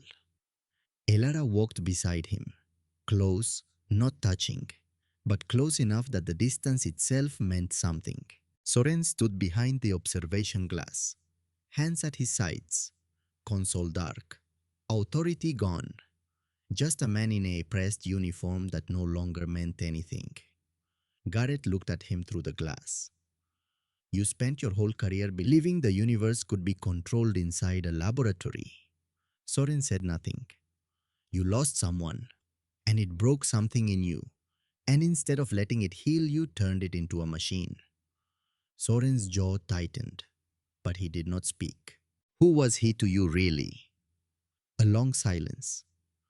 My teacher. Soren's voice was barely audible, stripped of authority, stripped of performance. He was the only person who ever told me I was good enough, without conditions, without expectations. He just believed in me. Garrett nodded slowly. And you thought if you understood enough, controlled enough, discovered enough, you could make sure nobody else lost someone the way you lost him. Soren closed his eyes. I thought knowledge would be enough. It never is. When Soren opened his eyes again, they were wet, not crying. He was too practiced for that, but wet, which from a man like Harlan Soren was the equivalent of a flood. I am sorry, Soren said. Not to the room, not to the record, to Garrett. For treating you like data instead of a person. Garrett looked at him for a long moment. You know the worst part isn't what you did to me. It's what you did to yourself. 20 years of carrying that grief. And you never once let anyone help you carry it. Soren lowered his head. Accepting help means admitting you cannot do it alone. Yeah. Garrett's voice was gentle. The way his voice was gentle with frightened animals, with injured wolves, with 10-year-old daughters asking when their father was coming home. And that's the hardest thing in the world, isn't it? Soren did not answer. He did not need to. Before anyone could speak again, a technician's voice cut through the room. Director, I mean? She hesitated, unsure of the title, unsure of everything. The incoming vessel has confirmed docking in 7 minutes. Investigation team is requesting full data access. Elara looked at the console displays, then at Garrett, then at Soren, and then she noticed something on the transmission log. A data packet sent from Soren's console, time-stamped 4 minutes before his clearance was revoked. Destination: the Galactic Scientific Network. Open access. Contents: Garrett Dawson's complete blood analysis. Biological interaction data. Cellular response profiles. Everything. Soren had uploaded it all. Before anyone could stop him. Before the investigation team arrived. Before the authority ship even docked. He had sent every piece of data about Garrett's blood to every research institution in known space. The secret was out. It could not be taken back. Elara stared at the log, then at Soren, her blue eyes wide with something that was not quite anger, not quite understanding, somewhere in the impossible space between. Why? Soren met her eyes, and for just a moment, he looked like the young scientist he had been 20 years ago, before the grief, before the obsession, before the containment doors closed inside his chest. Because if I'm going to lose everything, then at least the knowledge survives. He paused. That is what Aldrich would have wanted. Garrett looked at him, a long look, the kind that weighs a person not by what they have done, but by what they were trying to become. You're right about one thing, Garrett said. The knowledge matters, but knowledge without compassion is just a weapon pointed at the wrong target. Soren lowered his eyes. Without another word, he stepped back from the console, placed his hands behind his back, and waited for the people who were coming to take his authority, his position, his life's work, everything except the one thing he had already given away. The station fell quiet again. Not the silence of fear this time, not the silence of emergency, the silence of something ending, and something else, something nobody could name yet beginning. Garrett touched the bracelet on his wrist and thought about calling Rosie. Part 3. The Way Home. The investigation team arrived in pressed uniforms and practiced silence. 12 officers, 4 scientists, 2 council liaisons with diplomatic credentials that outranked every person on Vesper 9, including the person who used to be in charge. They moved through the station the way surgeons move through a hospital. Efficient, focused, touching nothing unnecessarily. The lead investigator was a tall woman named Commander Dre. Gray hair cropped short, eyes that had seen enough to stop being surprised by anything. She walked through the docking corridor without looking left or right, past the security officers who straightened their posture as she passed, past the nervous technicians who suddenly found important things to do on their consoles, past the observation windows where the black maw's weakened form could still be seen on the laboratory floor. She stopped in front of Garrett Dawson, looked at him, the way you look at a painting everyone has been talking about, trying to see what all the fuss is about. You're the human. Last time I checked. How do you feel? Like I need a shower and a phone call. Commander Dre did not smile, but something in her eyes shifted, a slight recalibration, the kind that happens when someone meets a person they expected to be extraordinary and discovers they are aggressively ordinary instead. We need you to stay. How long? Until the analysis is complete. And how long is that? As long as it takes. Garrett looked at her, then at the communication console across the room, then back at her. Can I at least call my daughter? Dre studied him for a moment, then nodded. After the initial examination. How long is the initial examination? As long as it takes. You said that already. Because it is still the answer. Garrett sighed. The kind of sigh that is less about frustration and more about acceptance. The sound a man makes when he realizes that the universe has plans for him. And none of them include going home on time. The examination lasted 9 hours. 9 hours of blood draws, tissue samples, neural scans, respiratory analysis, cardiac monitoring, metabolic profiling, and a truly impressive number of questions that all boil down to the same 3 words. What are you? Garrett sat through all of it. Patient, cooperative, mildly sarcastic when the opportunity presented itself. Which was often. Because when you are a wildlife toxicologist from Montana, being studied by the most advanced scientific minds in the galaxy, sarcasm is really the only reasonable response.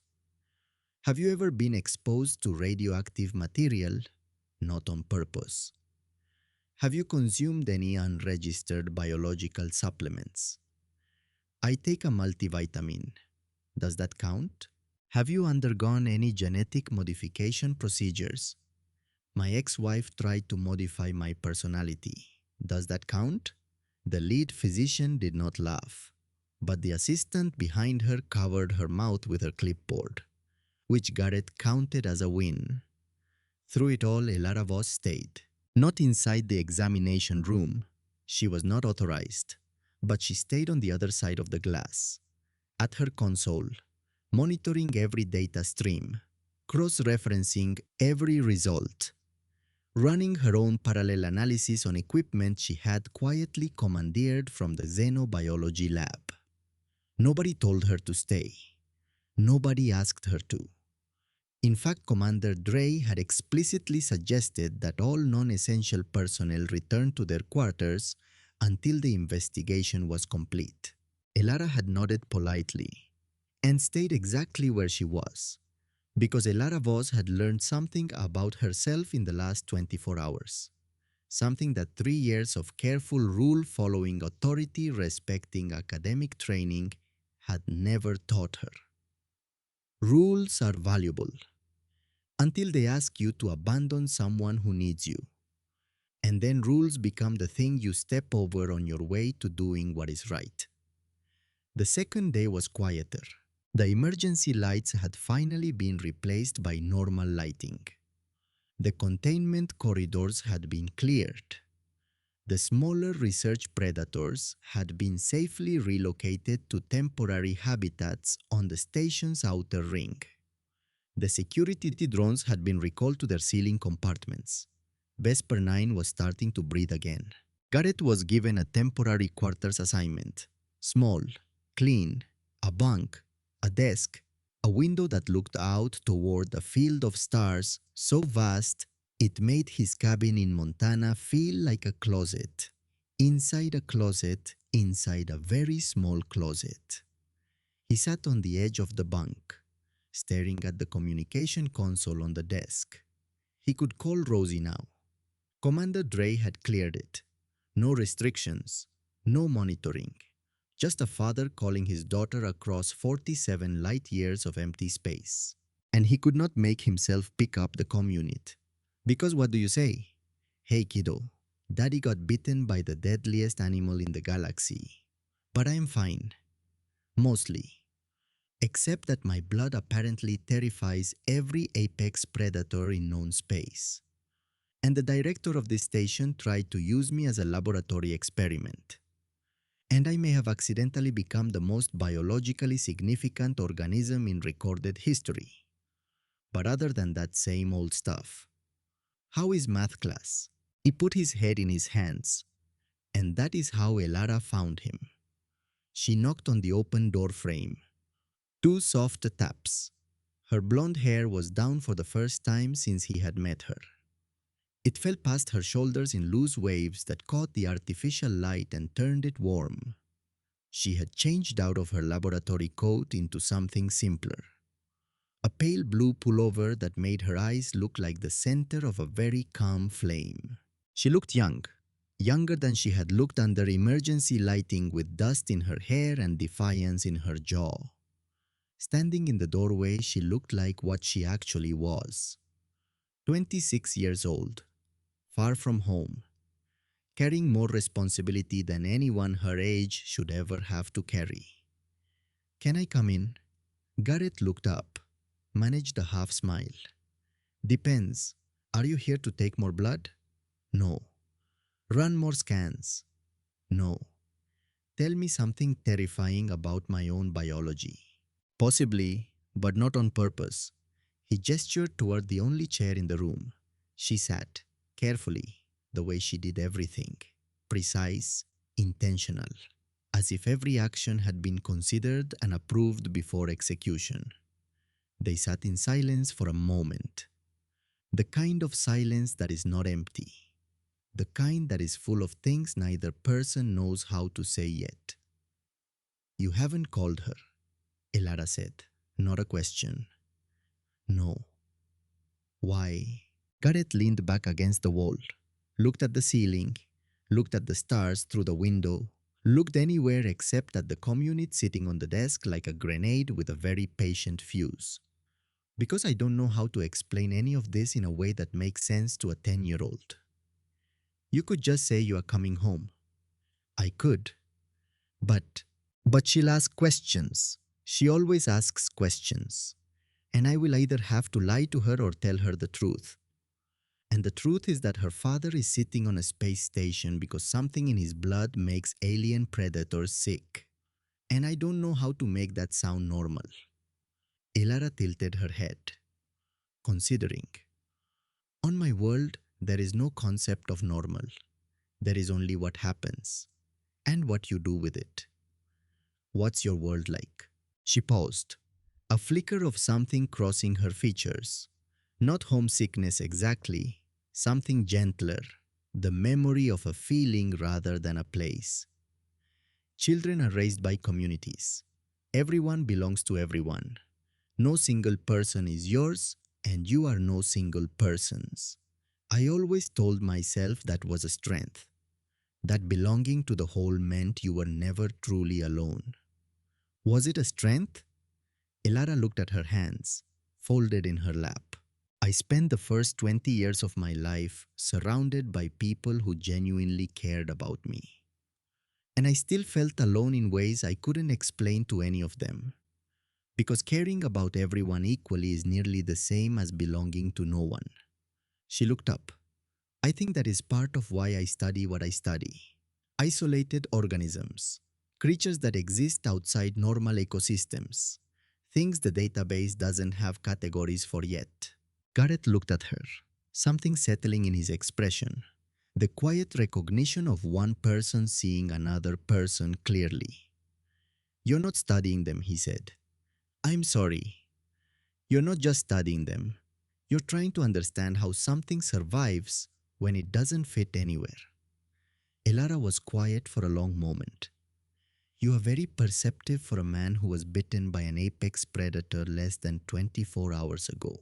Wildlife toxicology. It's basically just paying close attention to things that could kill you. She almost smiled, caught herself, then let it happen anyway. Call her, Elara said. Now, right now. What do I say? The truth that you are coming home. But the analysis can wait. Your daughter cannot. Gareth looked at the comm unit, then at Elara, then at the bracelet on his wrist, and picked up the comm.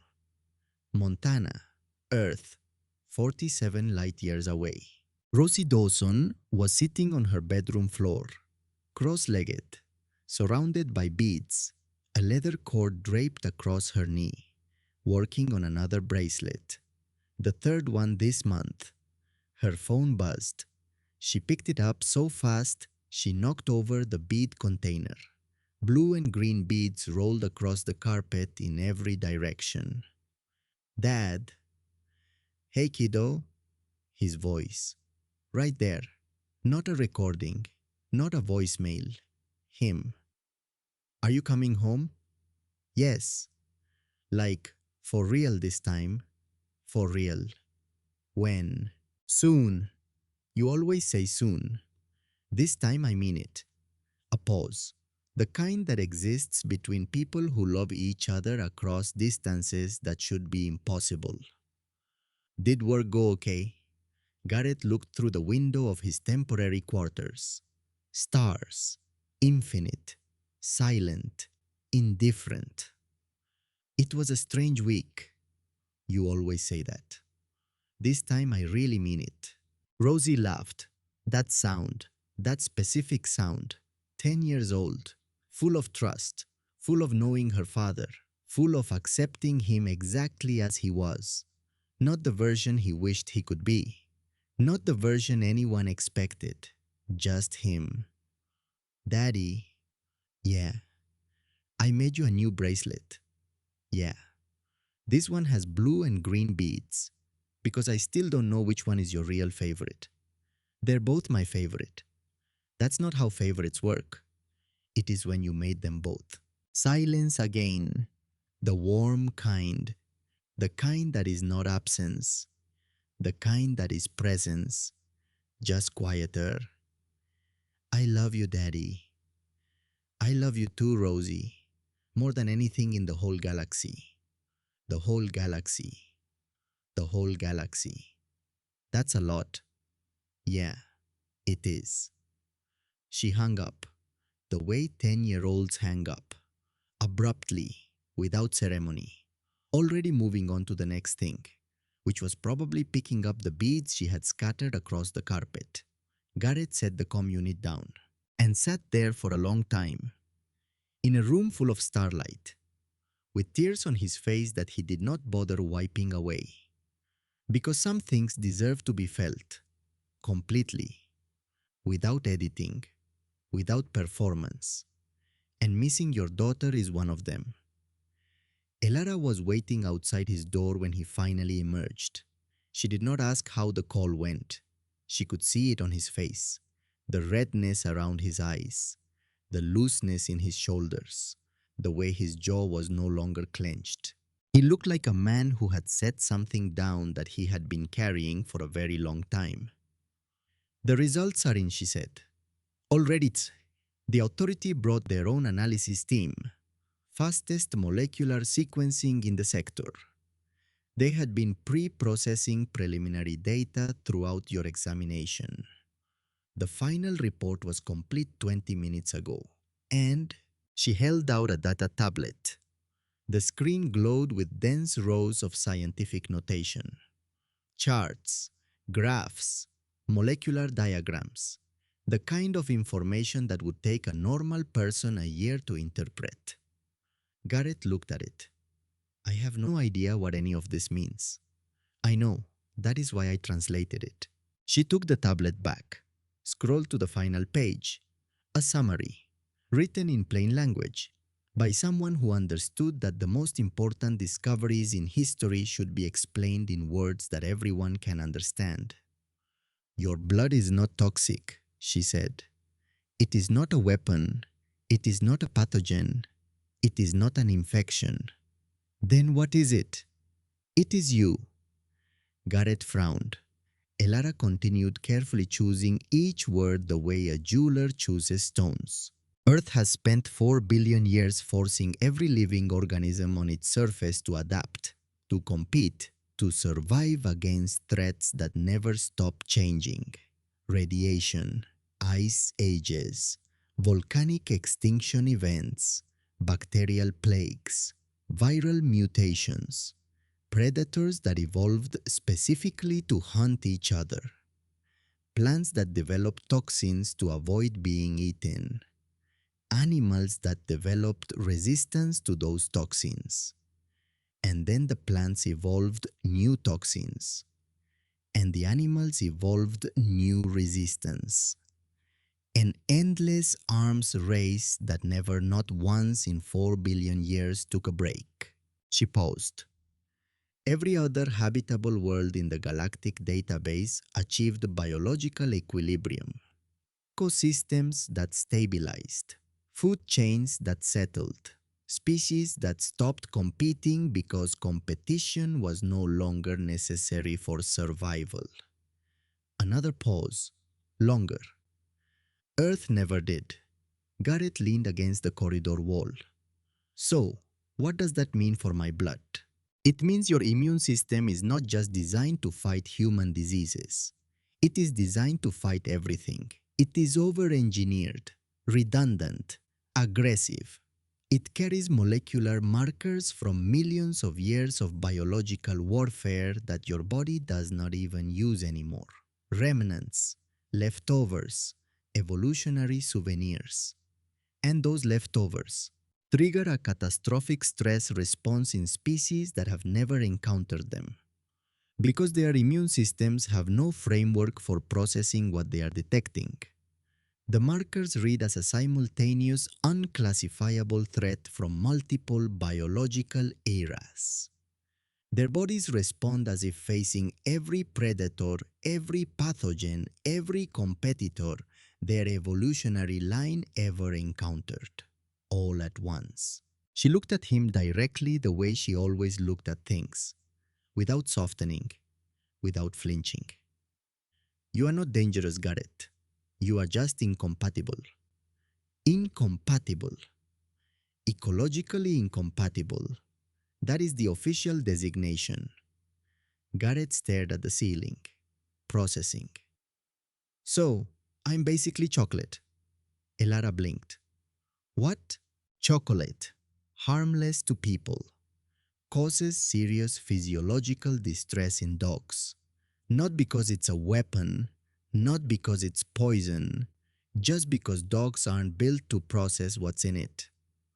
Elara tilted her head, considered the comparison, and nodded slowly. That is actually a remarkably accurate analogy. I'm a wildlife toxicologist. Accurate analogies about things being accidentally incompatible is sort of my whole thing. She looked at him, and in that look was something she had not planned and could not quite categorize. Warmth, respect, the particular kind of regard that forms between two people who have faced something terrible together and discovered that the other person is far more than they initially appeared. The authorities' report goes further, she said. It does not just describe what happened here.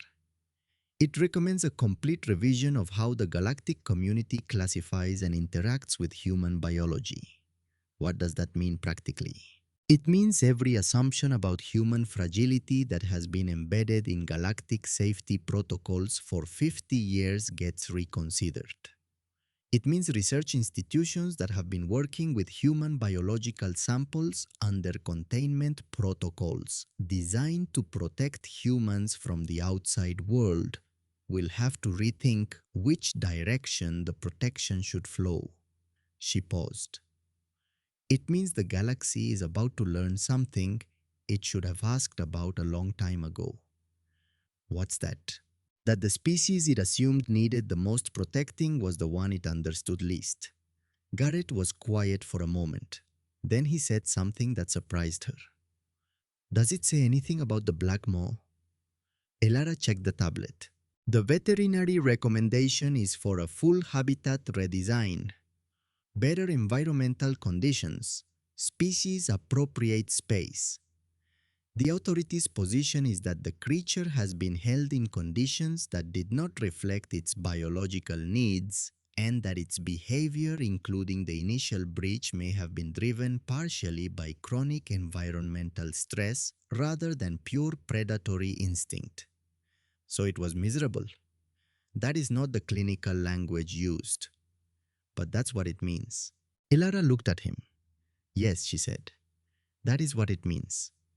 Garrett nodded, slowly, the way a person nods when something confirms what they already knew but needed to hear said out loud. Good, he said. That's good. She studied him.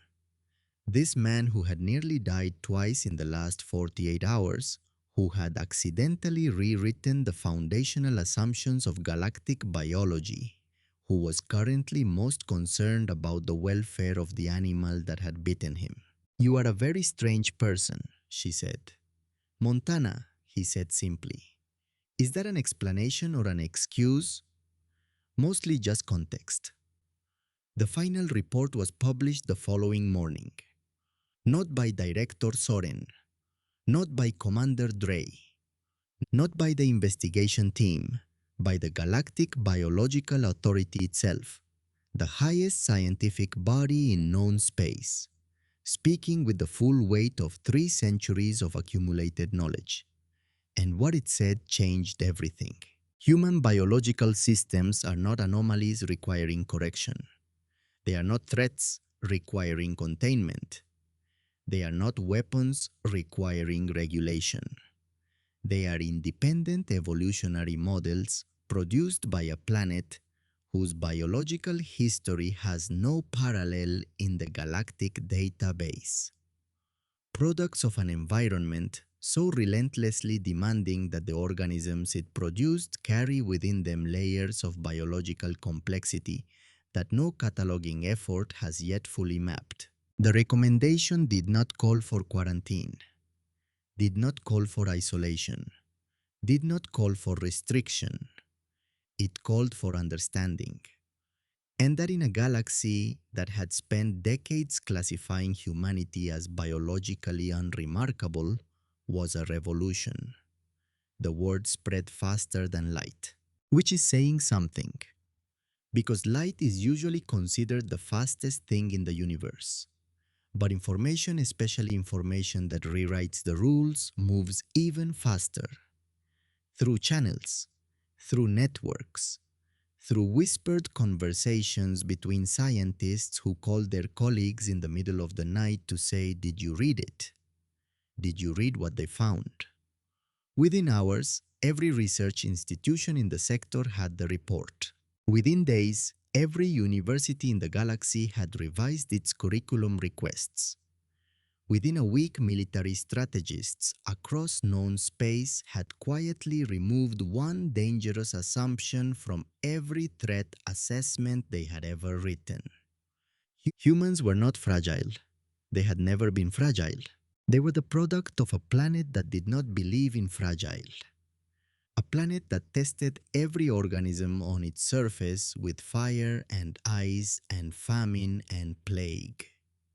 And the ones that survived, the ones that made it through 4 billion years of relentless selection, carried inside them a biological complexity that the galaxy had simply never thought to look for. Because nobody looks for strength in the smallest thing in the room. The shuttle bay was quieter than Garrett expected. No ceremony, no press, no diplomatic escort. Just a standard transport shuttle with clearance to make the 47 light-year jump back to Earth. The kind of departure that would have been unremarkable 3 days ago and was now quietly historic. Commander Dre met him at the airlock. The authority has confirmed your full clearance to return home. Thank you. They will want to follow up, periodically. I figured. You are handling this remarkably well. Garrett adjusted the strap on his bag. The same bag he had packed 3 months ago.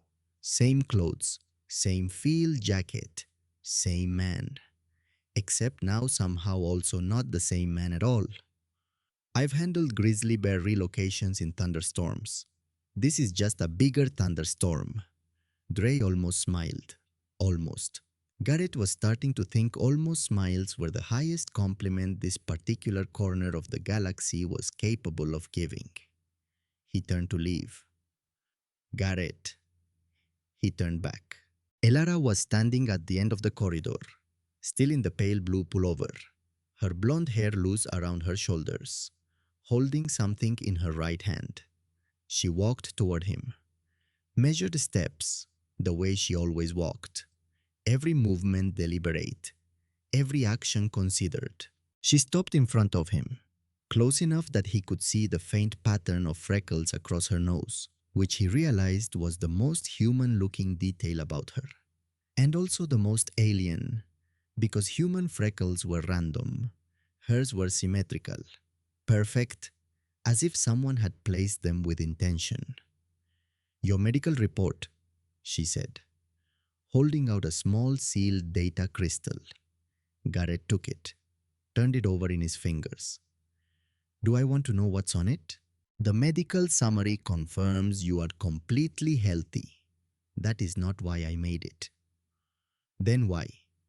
Elara hesitated, which was unusual. Elara Vos did not hesitate.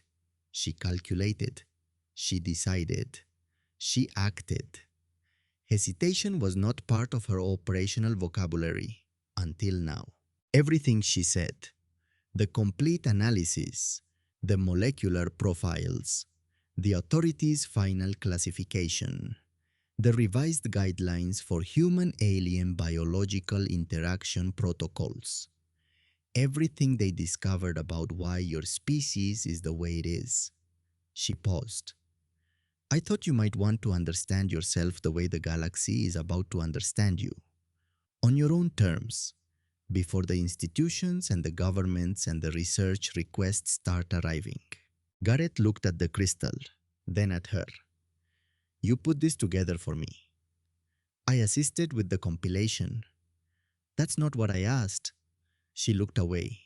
Again, that quick movement, the one she made when she did not want her face to be red.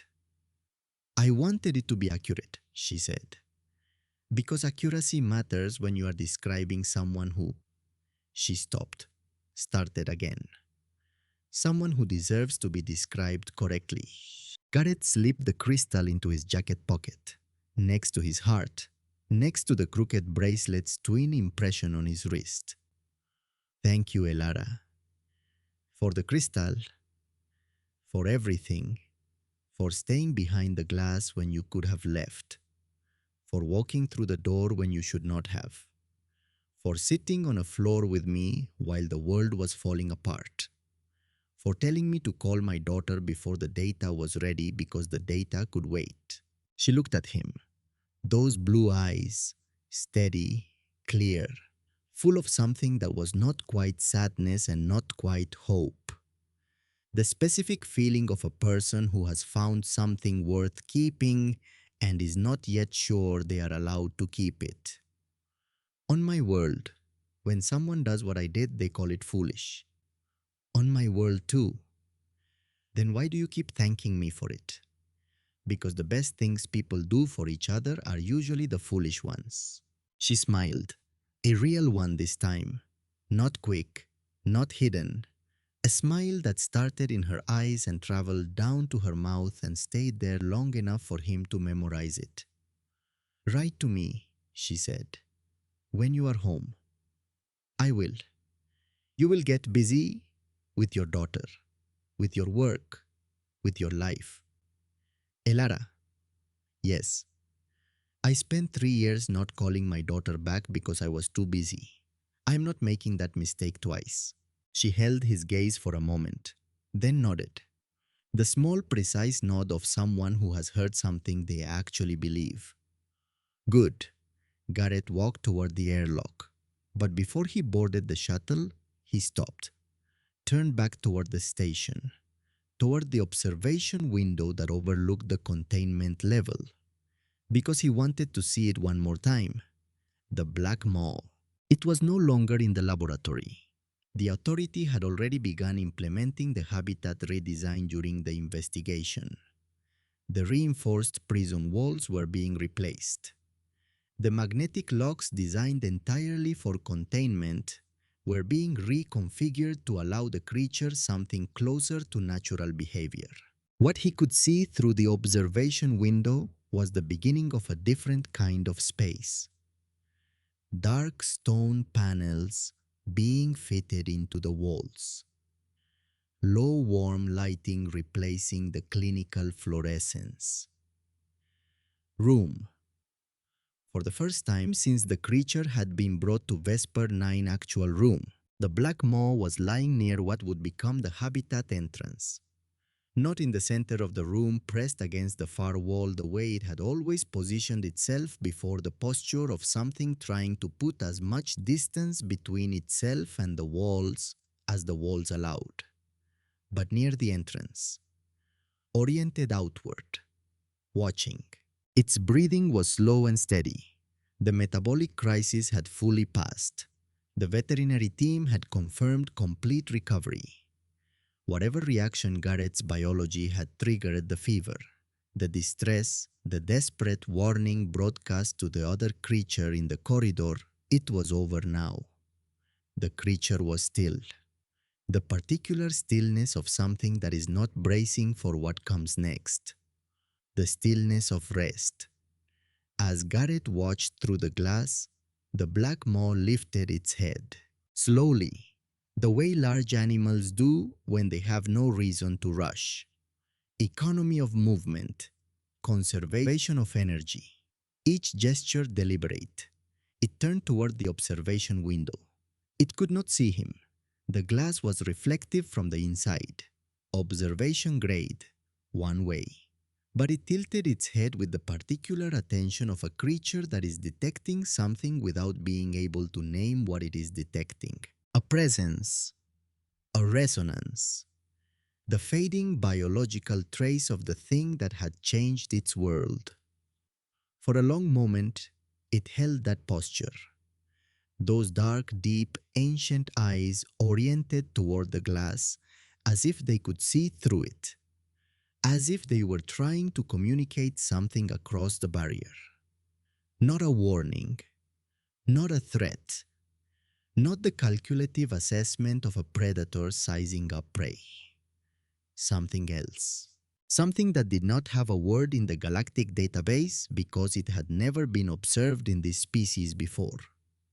Then after a long moment, the Black Maw lowered its head back down, settled its massive body against the floor, closed its eyes, at rest, for maybe the first time in its captive life. Garrett watched for another minute. Then he turned toward the shuttle. He walked away the same way he walked away from the wolf in Montana. the same way he walked away from every frightened animal he had ever helped, with respect, without urgency, with the quiet understanding that the universe is full of things that are misunderstood. Not because they are complicated, but because nobody ever took the time to sit still long enough to see them clearly. Soren was waiting near the docking bay, not by choice. Two security officers flanked him. Commander Dre stood nearby. The investigation team had completed their preliminary report. The charges were serious: unauthorized biological experimentation, release of restricted specimens, violation of ethics treaties, reckless endangerment of station personnel. His career was over. His legacy was complicated. His future was uncertain. But he was standing, straight, hands at his sides, eyes forward, the posture of a man who has made his peace with something, or was trying to. He saw Garrett approaching, spoke before the security officers could tell him not to. They will spend decades trying to understand you. Garrett stopped, looked at him. This man, this brilliant, broken, grief-soaked man who had spent 20 years turning his pain into power and his power into something that nearly destroyed everyone around him. I hope they spend the same amount of time trying to understand themselves. Soren nodded. The smallest movement, almost invisible. For what it is worth, Aldrich would have liked you. Why? Because you sat with the wolf. A pause. Something in his voice shifted. Not softer exactly, but less armored. He would have sat with the wolf too. That is the kind of man he was. The kind who believed that patience was more powerful than force. I forgot that. For 20 years I forgot that. Garrett felt something shift inside his chest. A small thing. A quiet thing. The recognition that even the worst decisions are sometimes made by people who started with the best intentions. And that understanding someone does not require forgiving them. But it helps. Take care of yourself, Harlan. First name, deliberate. Because in that moment Soren was not a director, not a scientist, not a villain or a cautionary tale. I was a man, standing in a corridor, about to face the consequences of everything he had done, and everything he had failed to do. You too, Garrett. Soren lowered his eyes. Without another word, he turned and walked toward the secondary docking bay, toward the shuttle that would carry him to the council hearing, toward the questions, the testimony, the judgment. His footsteps echoed down the corridor, steady, even, the walk of a man who had finally stopped running from the thing he had been chasing for 20 years. Not knowledge, not understanding, forgiveness. From a man with crooked glasses who died on a laboratory floor and never got the chance to say it was okay. The shuttle undocked at 1847 station time. Garrett sat by the window, left side, third row, his bag under the seat, his jacket zipped halfway, the data crystal in his pocket, the bracelet on his wrist. Earth was 47 light years away. 6 hours through compressed space. 6 hours of nothing but stars and silence and the low hum of engines doing impossible things. He looked out the window. Vesper 9 grew smaller behind him, a cluster of lights against the dark, getting dimmer, getting quieter, until it was just another point of light among millions. And somewhere inside that station, in a habitat that was already beginning to look less like a prison and more like a place. An animal that had terrified the galaxy for 3 centuries was resting with its eyes closed, breathing slowly, at peace for maybe the first time. Because a wildlife toxicologist from Montana had stood still when everything inside him said, "Run." The hours passed, the way hours pass when you are between one life and the next. Garrett tried to sleep, could not. Tried to read, could not. Tried to think about something other than everything that had happened. So he thought. And thought about Rosie, about the new bracelet she was making, blue and green beads, because she still did not know which color was his favorite, because he had told her both, because when your daughter makes you something, everything is your favorite. I thought about Elara, standing in the doorway, blonde hair down, blue eyes steady, telling him to call his daughter right now because the analysis could wait, because data was patient, but children were not. And the way she had said it, not as an instruction, not as a clinical observation, but as someone who understood exactly what it costs to keep choosing the work over the person. I thought about Soren, standing in the corridor with his hands at his sides, saying Aldrich's name out loud, maybe for the first time in 20 years, like releasing a breath he had been holding so long he forgot he was holding it. He thought about the black maw, lying in a space that was beginning slowly to become something it could actually live in. Not just survive in, live in. There was a difference. He had spent 20 years learning that difference. He thought about Earth, that small, blue, complicated, relentless little planet that had spent 4 billion years insisting that everything on its surface get back up. Not because the planet was kind, not because it was nurturing, but because it simply did not accept the alternative. Every organism that called it home carried that insistence in its cells, in its blood, in the way its immune system refused to acknowledge that any threat was too old, too strange, or too different to bother preparing for. Humans were not the biggest, not the fastest, not the most dangerous. They were the most persistent.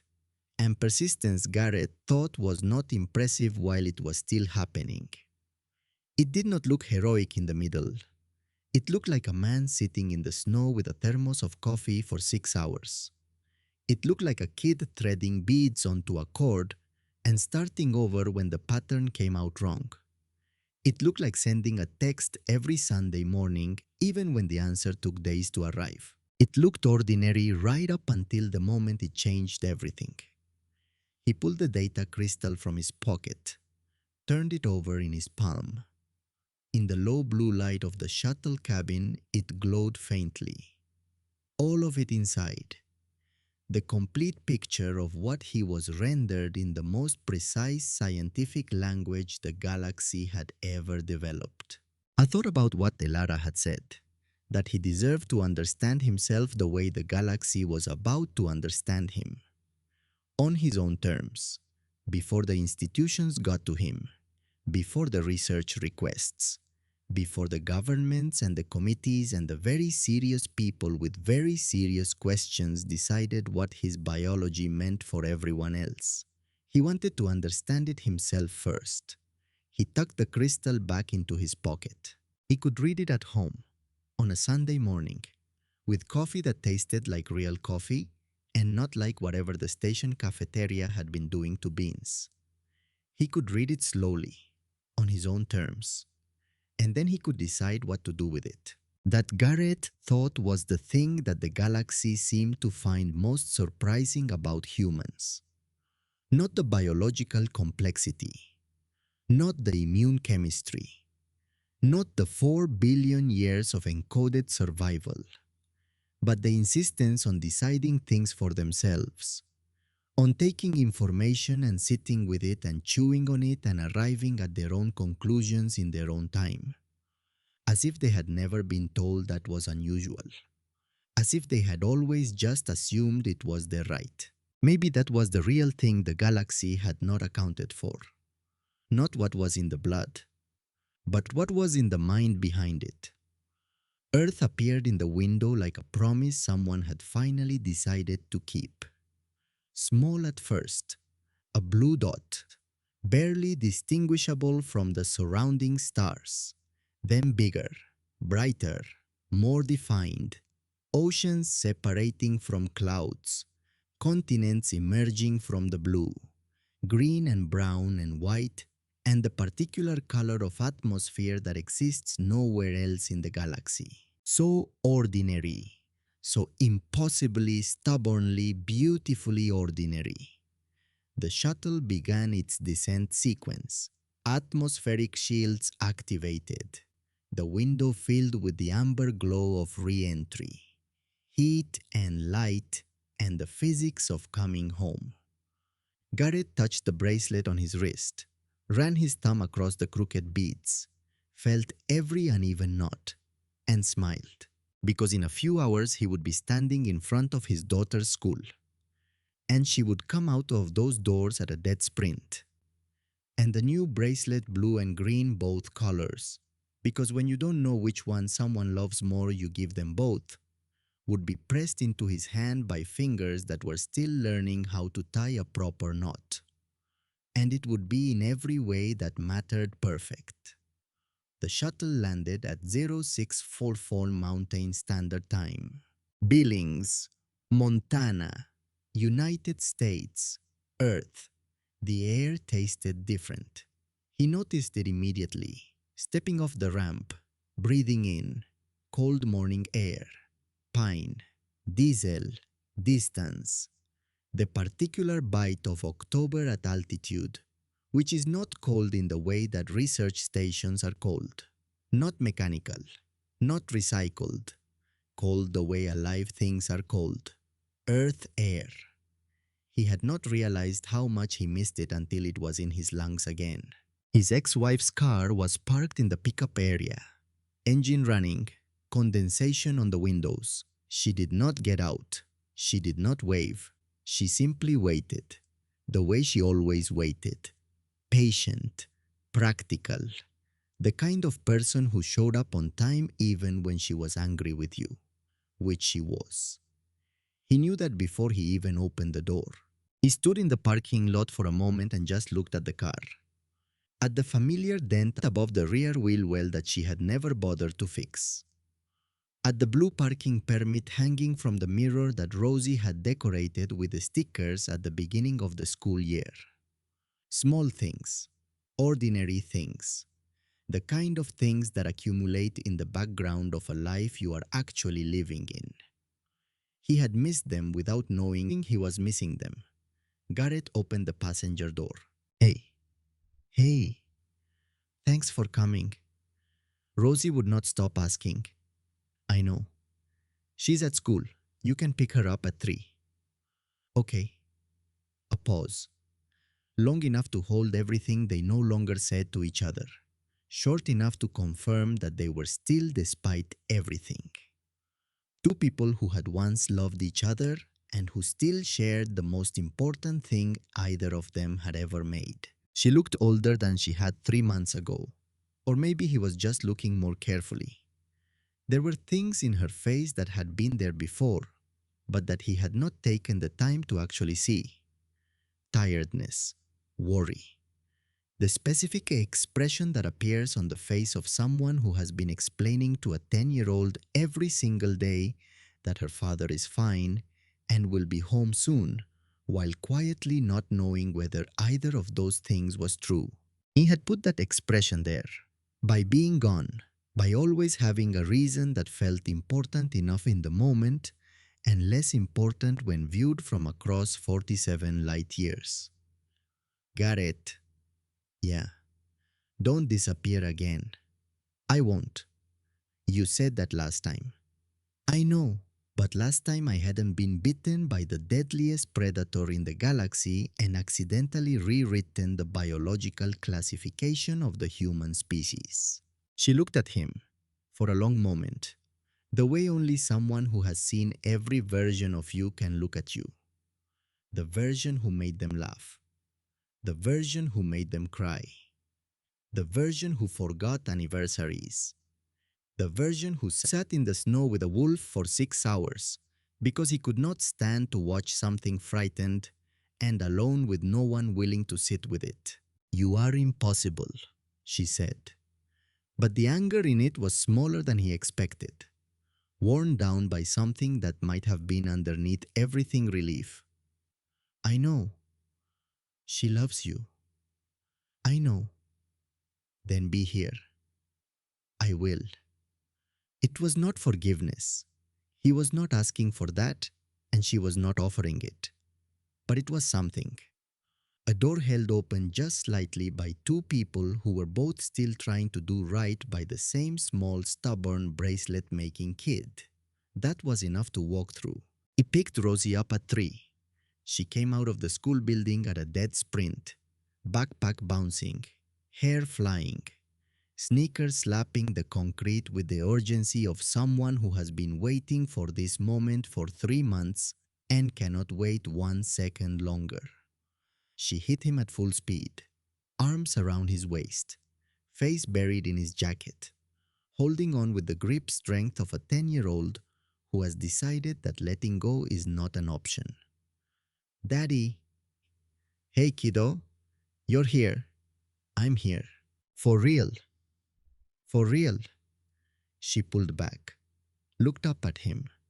Brown eyes, her mother's nose, her father's stubbornness, the particular expression she made when she was verifying something she already knew but needed to confirm with her own eyes. I made you the bracelet. She reached into her backpack, pulled out a leather cord threaded with blue and green beads. Not perfect, not symmetrical. One of the green beads was slightly larger than the others. One of the knots was already showing signs of coming loose. It was the most beautiful thing he had ever seen. He held out his right wrist. She tied it on, slowly, carefully, her small tongue appearing at the corner of her mouth the way it did when she was concentrating. Next to the first bracelet, the crooked one, the one she had made at summer camp when she was 8 years old. 2 bracelets, 2 colors, 2 imperfect circles made by imperfect hands. Garrett looked at them, side by side on his wrist, and thought briefly about the data crystal in his pocket. The one Elara had given him. The one that contained the complete molecular analysis of why his species was the way it was. 4 billion years of evolution. Documented, quantified, named. All of it less important than what was currently on his wrist. Which one do you like better? Rosie asked. Both. Daddy, that is not how favorites work. It is when you made them both. She grinned. That grin, the one that occupied her entire face, the one that reached all the way to the corners of her eyes and made everything else in the world temporarily beside the point. Garrett put his arm around his daughter, and they walked toward the car. The Montana sky stretched wide above them, blue going amber at the edges where the sun was dropping toward the mountains. The kind of sky that does not care about galactic classifications or biological discovery. The kind of sky that was there 4 billion years before the first cell divided in the first warm ocean. The kind of sky that will still be there long after every database in the galaxy has been rewritten. Ordinary, enormous, home. Rosie looked up at it. Daddy, yeah. Were the stars nice? He looked up at the sky with her, at the particular blue of late afternoon that is halfway between day and night, that holds both at once. That is the color of being between one thing and the next. Very nice, he said, but not nicer than here. He looked at her. 10 years old, brown eyes, a bracelet maker, a wolf watcher, a girl who texted her father every Sunday morning across 47 light years and never once stopped expecting an answer. Nothing is nicer than here, he said. She leaned into his side, the way she had when she was smaller, the way she would, he hoped, keep doing for a long time. Good, she said, because I have 3 more bracelets planned and I need you close enough to measure your wrist. He laughed, the kind of laugh that starts deep and travels up, the kind that is also slightly something else. The kind a person produces when they realize they almost didn't get to have this moment. And they did. And the specific weight of that luck is almost too much to hold in a laugh. But the laugh is the only container available. I'm not going anywhere, he said. Promise, promise. She looked at him for one more moment with the particular assessment of a 10-year-old who has learned the difference between the promises her father keeps and the ones he doesn't and has decided to extend credit on this one. Okay, she said, and that was enough. They walked the rest of the way to the car without talking. Just the sound of two sets of footsteps on concrete. Just the sky going amber above them. Just the particular ordinary miracle of a father and a daughter in the same place at the same time heading home. Which was in the end everything. Which had always been everything. Which was the thing the stars, for all their vastness, had never quite managed to replicate.